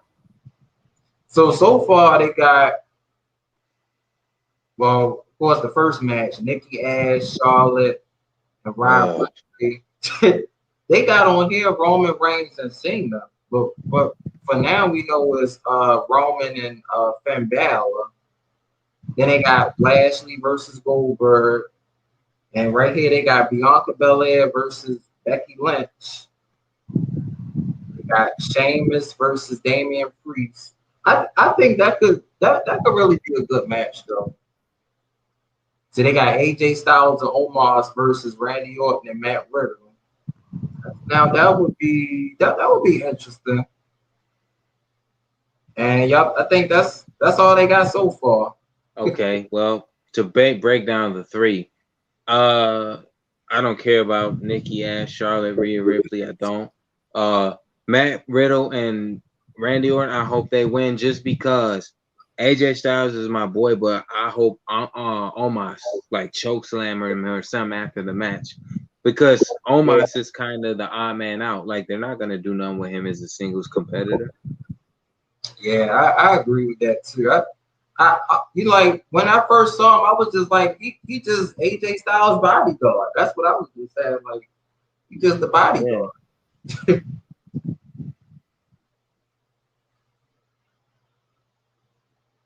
Oh, hey, Smart 2. Yo, thanks for coming here. He said, love from India. Y'all like StreamYard trying to do that thing again. Facts. StreamYard be bugging. Like StreamYard and Nightbot on a wave lately. I don't know why they just kicking people off, not acting properly. It's crazy. Yeah. Y'all think Smart 2. Yeah, we was just talking about WWE SummerSlam. As far as Roman, I don't know if Finn is gonna lose. Cena's gonna lose. So who really? I mean, Brock Lesnar, if he don't come back at all, now you're gonna have to figure out, okay, who's this guy gonna lose the title to? Because do you really want to sit through 365 days of Roman Reigns? Because I don't. Right, I agree with that. Lord knows every week, acknowledge. I feel like Lord is every week acknowledge me. Let's say if he is this for 1 year, like Bailey was. You know what? When he says acknowledge me, I mean we did for 1 year. We don't want to acknowledge you. We never wanted to. You know, the only thing is with that, like Paul Heyman needs to be there with him just because Roman really cannot talk. And this is an example of his weaknesses. Like I said, he does a couple different things here and there, and the guillotine choke finisher really isn't nothing because the best person to do that ever was Dean Malenko, the man of 1,000 holds. Oh, wow. See, when he started doing that, I thought that was like his own movie. Like, I didn't know it from Dean Malenko. Yeah, man. So it's like Roman. I mean, Roman, he's doing okay. I'm not gonna tear him down entirely, but I just feel like they're doing everything so hard to make him credible, believable, because he is a big dude. I mean, he's strong, but at the same time, like, do you really need Paul Heyman to be a solid champion? Because even like I mentioned earlier, Seth Rollins at some point kept saying, I don't need the authority. And look at what happened to them. They turned their back on him. Like Cena said they would. And what's going to happen with Roman? Brock Lesnar, let's say Brock don't come back. And Paul takes interest in like a Drew McIntyre, for example. Let me just make an example. Drew turns heel and costs Roman the title in a match. Now what? Now you're going to have Roman turn back face? And it's weird, man. Yeah, it is weird. Look, I just checked the thumbs up, thumbs down. Look, it looked like a football game, 28 to 22. Are you serious, man? Like, yo, these people are still up in here. It's crazy. You said how many thumbs down? 22 thumbs down and 28 thumbs up. Damn, that's crazy. The hate is real though. Shit. Yeah, but I mean, I guess it's just gonna be one of those shows where I'm hoping the first match they should just get the women's championship, get that out the way first, because if they let that be in the middle that could really like shift the crowd's like interest because like let's just say like the first two matches is really good and the crowd is all hyped up. Then you hear Charlotte music playing. You know Charlotte going to definitely get a big boo, and she might just walk down the ring extra slow. Yeah, and do a signature twist. But the thing about that, if they're gonna put that match anywhere, you know what? Put it on the pre-show because nobody cares about Charlotte. They can't stand her. Rhea Ripley has officially been buried by Charlotte. The old Charlotte lost to Nikki, and Nikki Cross going forward. I think where they may go with this is so Nikki's a superhero, right? So she's gonna save Alexa Bliss from her possession, you know, because Alexa Bliss is kind of playing possessed like Bray Wyatt.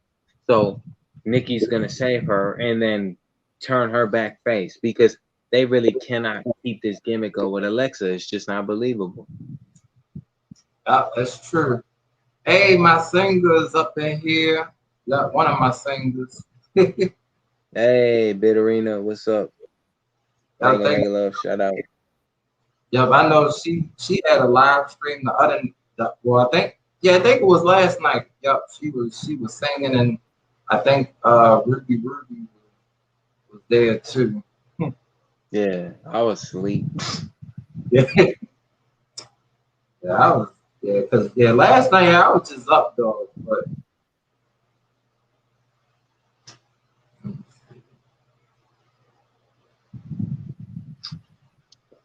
I think I'll probably just end this in probably like maybe like 20 more minutes though. I see it's getting That's cool.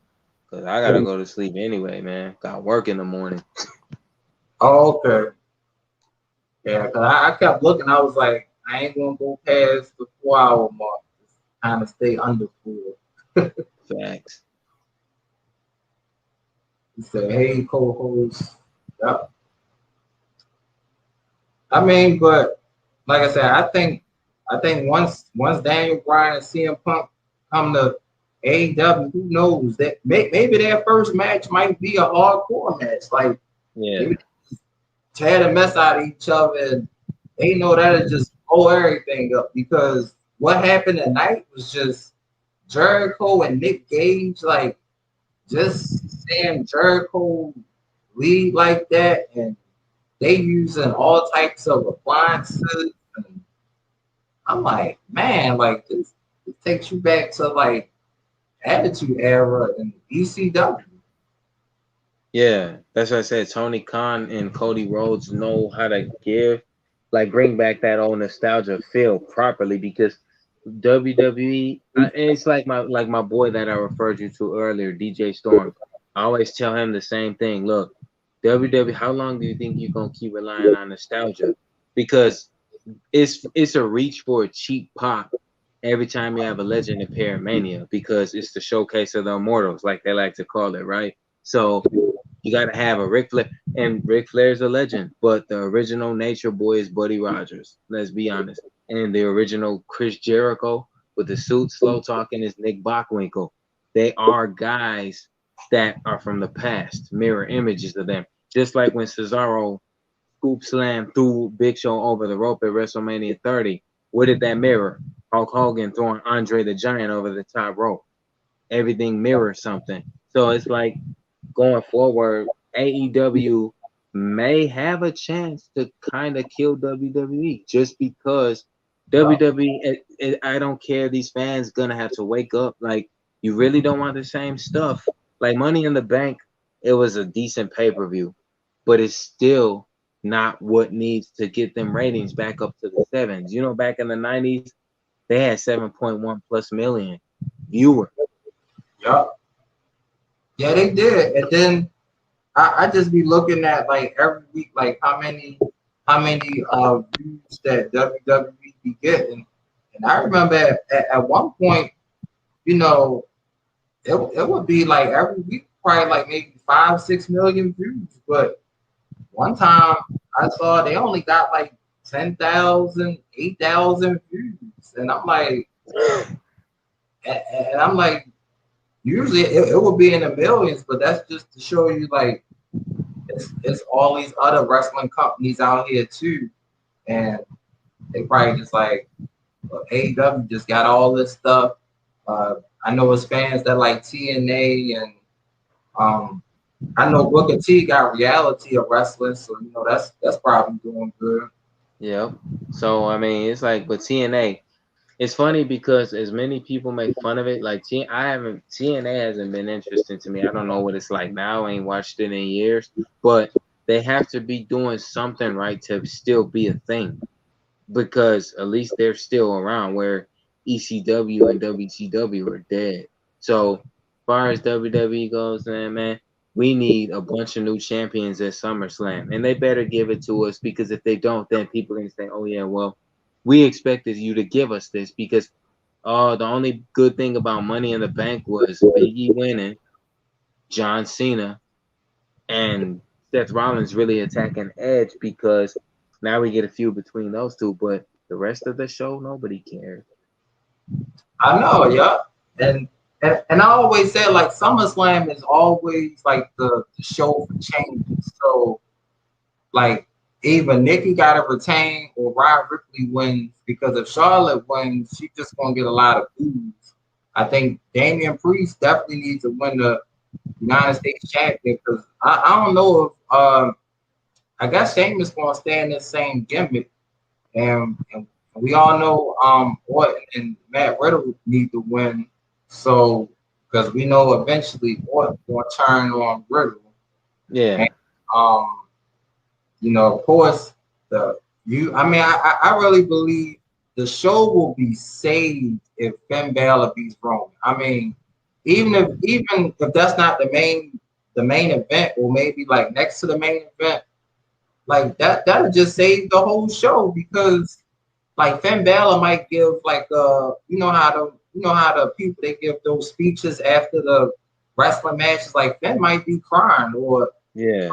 his face paint might be coming off if he's a demon, and he probably just be like, "I like to thank all the fans." Like they should really invest in doing that. Yeah, because if they put a three-piece triple threat together, Balor, Cena, Reigns, it really makes no sense unless Cena and Finn Balor have a match against each other before SummerSlam, because it's going to be like, okay, well, let's try to build this when they only have a short window of time to do so before SummerSlam actually comes. Bottom line is, I just feel like with the way Nikki Cross won at Money in the Bank, all those women on the ladder, and she just happens to grab the briefcase. Like, what is that?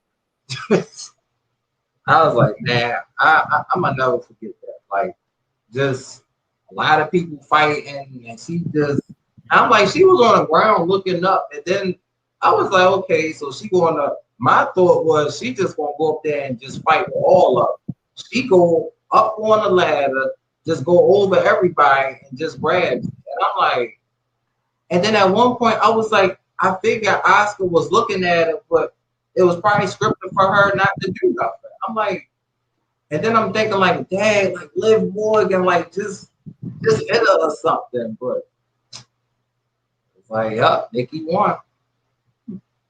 And again, the highlights of those matches always are Naomi, because Naomi is the female Kofi Kingston when it comes to having good spots.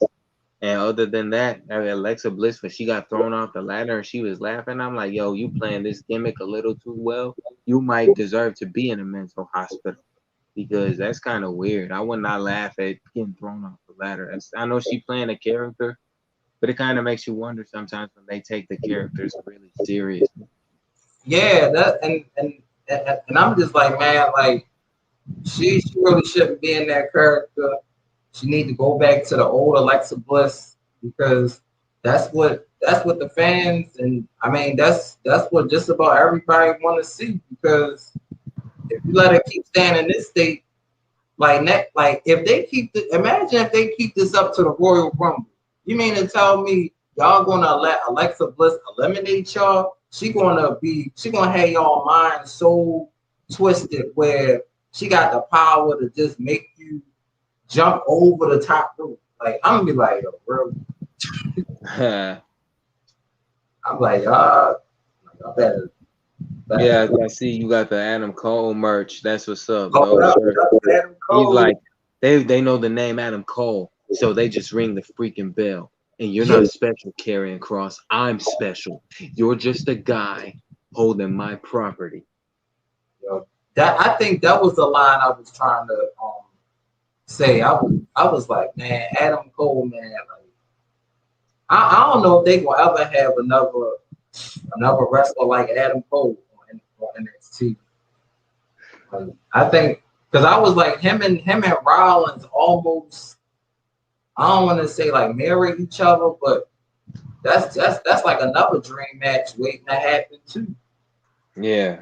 And then, like I said, I don't know what's going on with Kyle O'Reilly, if they're going to do a double turn and have Adam Cole turn face or whatever. I don't know what role he's playing, because I'm pretty sure you saw the way Kyle like really attacked Adam Cole with a steel chair, and Adam Cole literally looked like he was in pain. Oh yeah, because I saw like a short clip. I think he suplexed him over the steel steps, and I'm like, damn, like I'm like, damn, they've been feuding for a minute now. And that's getting old. Like Adam Cole, I'm like, what is he doing? Is he gonna stay down there? Is he gonna call him up to the main roster? Because at some point, I don't care if, like, everybody knows Kyle and Adam were in ROH together, Ring of Honor. So it's like that. This dates back to then. But to be honest, nobody's gonna want to keep seeing them wrestle. And it's either that or Adam Cole gets called up to Raw and his career dies, or he gets called up to SmackDown and they can build him slowly to be an Intercontinental Championship. But first, Apollo has to lose that title to a babyface in order for that to happen. Yeah, that's true. And then I was thinking, I'm guessing Cesaro was going after Apollo. So I'm like, now it would be nice if they let Cesaro beat Apollo, and if he become Intercontinental Champion, I'm like, that'll be decent. He'll get his pop.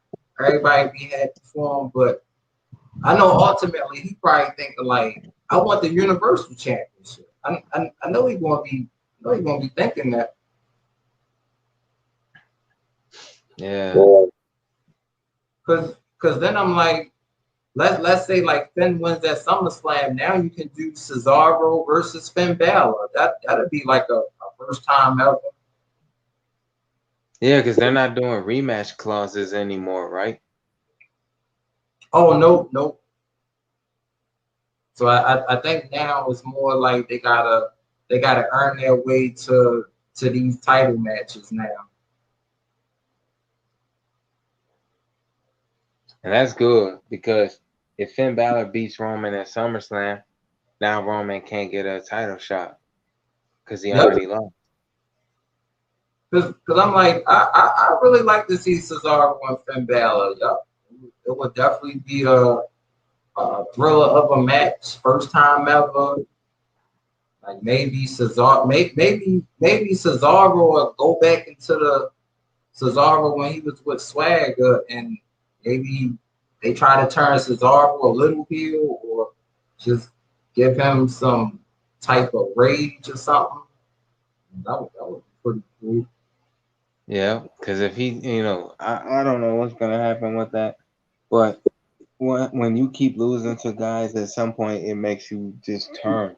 Look at Big Show. 1 minute he's crying because he knocked out AJ Lee by accident. Then the next minute he's serious. Like, one thing Rock was serious about and funny about back in the 90s, that the Big Show did so many promos that were funny, but here's a guy that has had 500 plus heel face turn. And just like Cena versus Orton, I know they have a history together in feuds, but those two fought at Hell in a Cell like 627 times. I know. I'm like, man, see, I'm about to say Cena. Big Show. Like, I remember when he fought Floyd, and I still couldn't believe like Floyd got them knuckles and knocked out the Big Show at WrestleMania. Yeah, but he could have broke his nose if he really wanted to, because Floyd be hitting hard. Because I remember Big Show actually, I think Big Show did stomp on Floyd Mayweather's arm. I was like, man, that looked like that hurt for real. Thanks.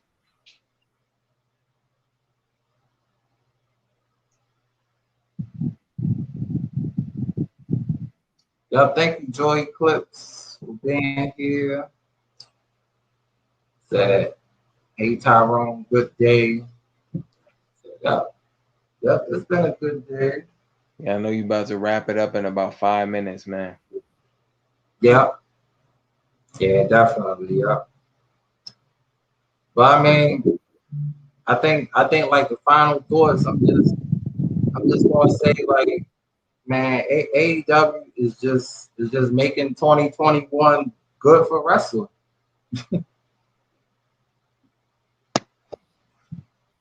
Yep, that's the truth. Because at the end of the day, AEW is getting right what WWE used to be, and Yep. it's sad because any one of those McMahons know what it is. And Shane, you know, even though he's a goofball and as a wrestler, he's not a traditional wrestler. One thing Shane, I'm pretty sure, like Triple H acknowledges, is that man, WWE can do better. It's got its potentials, but you can learn a lot from AEW if they're really, you know, yeah. Even if the event drags, you know, AEW is on fire right now. Right. Yep. AEW is definitely on fire. Hey, OG Block. Say hey everyone. Bless. Salute, OG. Yeah, man. We just talked about how AEW just been rocking all month long. And we kind of went over SummerSlam matches a little bit. I know they still gotta make more matches though, but you know, they gotta really make a good show. They gonna have 70,000 people in Vegas, and they saying I think they saying SummerSlam is already sold out. So now they gotta really make these good matches. Oh, Raymond said, watch if Daniel Bryan and CM Punk show up soon to AEW.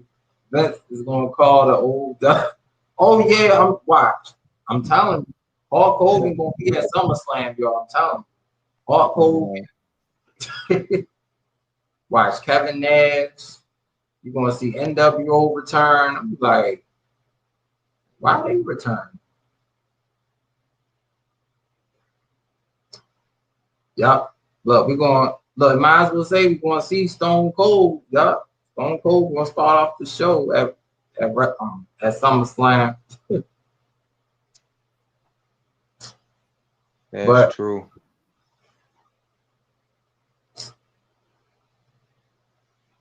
But you know, after a while, man, if I was them, I'd be like, I ain't coming.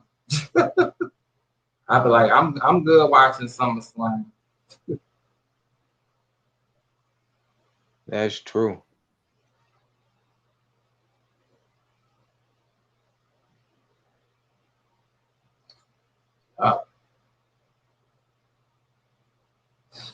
It still is shocking that this is going to happen though.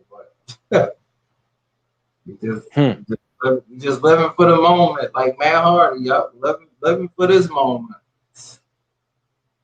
Because those AEW fans was chanting CM Punk, and I'm like, man, I think they've been chanting CM Punk for like years,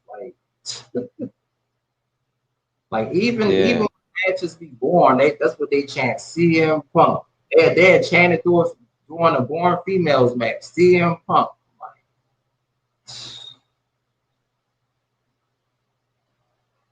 It's crazy. Facts. But I know you're about to wrap this up, brother, because I know time going fast. So you know, let's close this out. Thanks for letting me up here. I'll probably when you going live again? Well, I think tomorrow I'll probably play some God of War. So probably I guess maybe like the weekend or maybe like Monday I'll do a live chat again. All right, cool. Because I'll try to catch if I can. Because like I said, I'm working these hours, but I gotta give me some sleep anyway. Because I gotta get up for work in a few hours. Okay, well, hope you have a good day at work too. Thanks, man. Take care of yourself. Stay safe out here. One love to the chat. All right, Peace. PMC. Y'all, thanks PMC for coming on the panel. Y'all, I'ma just do about like 10 more minutes. It'll just be close to 4. But y'all be right, Raymond. Yep. Vince gonna call everybody. Hulk Hogan, everybody. Hey, Christina. Y'all, thanks for showing support. Yep, just talking about wrestling. And AEW definitely had a good show tonight. That main event was Chris Jericho and Nick Gage, and they tore it down tonight. They really tore it down tonight. Y'all welcome in, y'all. Whatever y'all don't have, y'all can check out each other's channels and stuff. Y'all got OG Block, check out OG Block, Joy Clips. Y'all got some great channels up on here. Yep, Smart 2, Wilson, Crash by the Rules, This Journey. Yep, a whole lot of good channels up on here. One Busy Mama, Rant for Wrestling, Mama Bear, John. We got everybody, y'all. Y'all just check out everybody. But you know, I really want a lot of good changes happening, and that's what AEW is doing. That's definitely what AEW is doing. And I'm telling y'all, when Daniel Bryan and CM Punk come to AEW, I'm gonna have to do a video about that. Like, what? And just like I said, we gotta live for this moment. We gotta live for this moment because, you know, Daniel Bryan is a great technical wrestler, and CM Punk, we all know, you know, he can still wrestle and everything. Oh yeah, you're welcome. Yup, it was fun having you up on here. Yup, you can always come up though. Yup, you can always come up. So I think next Wednesday I'll do another AEW live. Yep, you can come on up and stuff. Yep. So yeah, it'll be cool. So yeah, tomorrow, yep, I'm gonna be playing some God of War. Yep. Gonna continue that nice long journey. That's gonna be fun. But I don't know. I just think that WWE they gotta make a lot of changes. They do. You know, start using everybody, because when you don't use everybody, you know, that's how your current wrestlers get injured. Because that's how like Kevin Owens got injured, because he was coughing as he was wrestling. And I mean, that's not good. He was coughing during the match against Sami Zayn at Hell in a Cell. That's not good. You know, you gotta use all your wrestlers.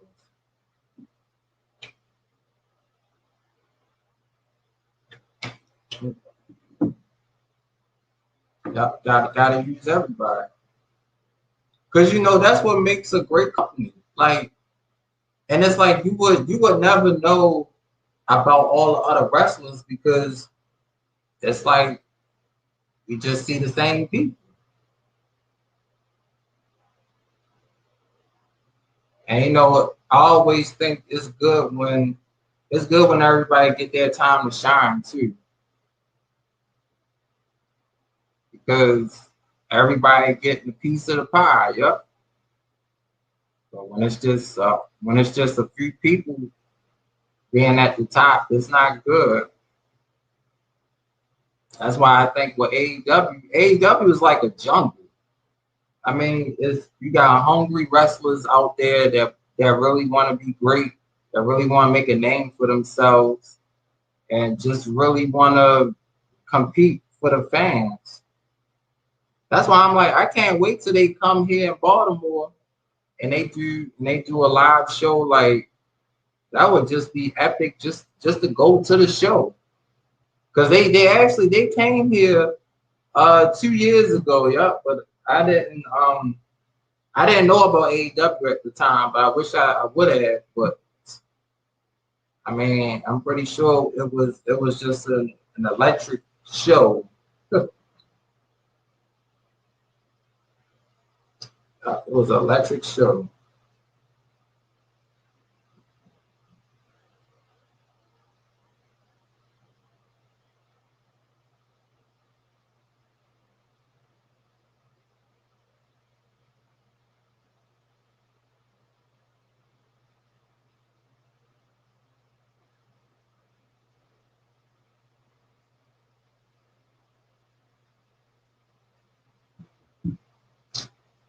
Yeah. So it's definitely been a great live stream tonight. Do you plan on going to an AEW show? Oh yeah, I do. I like to go. Shit, I would love to go. Cause my last live show I went was Extreme Rules of 2017. Yeah. But that was a good show though in 2017. I think it was The Miz and Dean Ambrose for the Intercontinental Championship. We had the Hardys versus Sheamus and Cesaro in the steel cage. And I think the main event was really good. I think Samoa Joe had won. He made Finn Balor tap out to face Lesnar. So I think it was Samoa Joe, Finn Balor, Roman, Rollins, and Bray Wyatt. I was like, that was one hell of a match, man. Like, I was like, man, to me, I was like, I didn't care who won because it was such a good main event. But once Joe had that Coquelin clutch on Finn Balor, I was like, yeah, that's it. I was like, that's it. Everybody else was out and down on the ring, so I was like, unless Rollins or Roman would have came in there, like that was it. And I mean, the crowd was just like Joe. Them Joe chants was loud as I don't know what right now. I'm like, dang. I was like, yo. But I'm gonna always remember when Roman came out there. There was a few people booing, and I think I said this one lady was like, "Don't be booing my husband." She was like, "I love that bitch," and everybody started laughing. She was like, "What? Like that's my husband?" Lord have mercy. I was like, "Man." I mean, he came out walking slow, doing all like this. I was like, yo, Roman was funny as all the what. I guess that's just how it is when you live with the fans. You know you can. But I think at the time he was I think Roman was face back. Yeah, he was face like in 2017. Yeah. It was a good experience though. And of course, when the heart, oh my God, that was just my first time seeing anybody live. So seeing the Hardy Boys up close was pretty cool. When that music came, I thought my ear like went crazy, and that damn pyro. I was like, dude, like.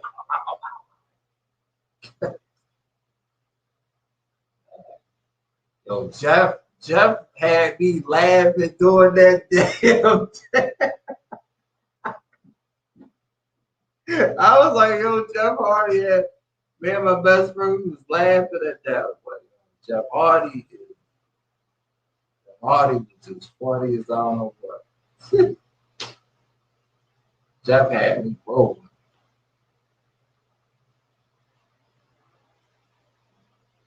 And then last but not least, when Sheamus came out there, I was like, man, Sheamus gonna blind somebody. I was like, yo, Sheamus had his hair up. Sheamus' hair was all up like this, going all the way in the back, looking at everybody. I was like, yo, Sheamus was funny. I mean, Cesaro, man, Cesaro was amazing, man. Like, Cesaro, I mean, just seeing him wrestle, I was like, man, Cesaro need to get pushed. I was saying it back in 2017, y'all. I was like, he need to get pushed. Y'all, they was some good moments, though. But yep, thanks everybody for coming on here. I enjoyed this time with everybody. So as always, yep, whoever you don't have, you can check them out, check out their channels and stuff. And we're going to definitely do this again. I'll be live. Yep. Guess it's Thursday up today with some God of War. We're going to be exploring more of this crazy adventure. And it's going to be a nice, fun stream. I'm going to try to start streaming early, though. This is supposed to be another cool day. So that's going to be fun. And thanks everybody for being here.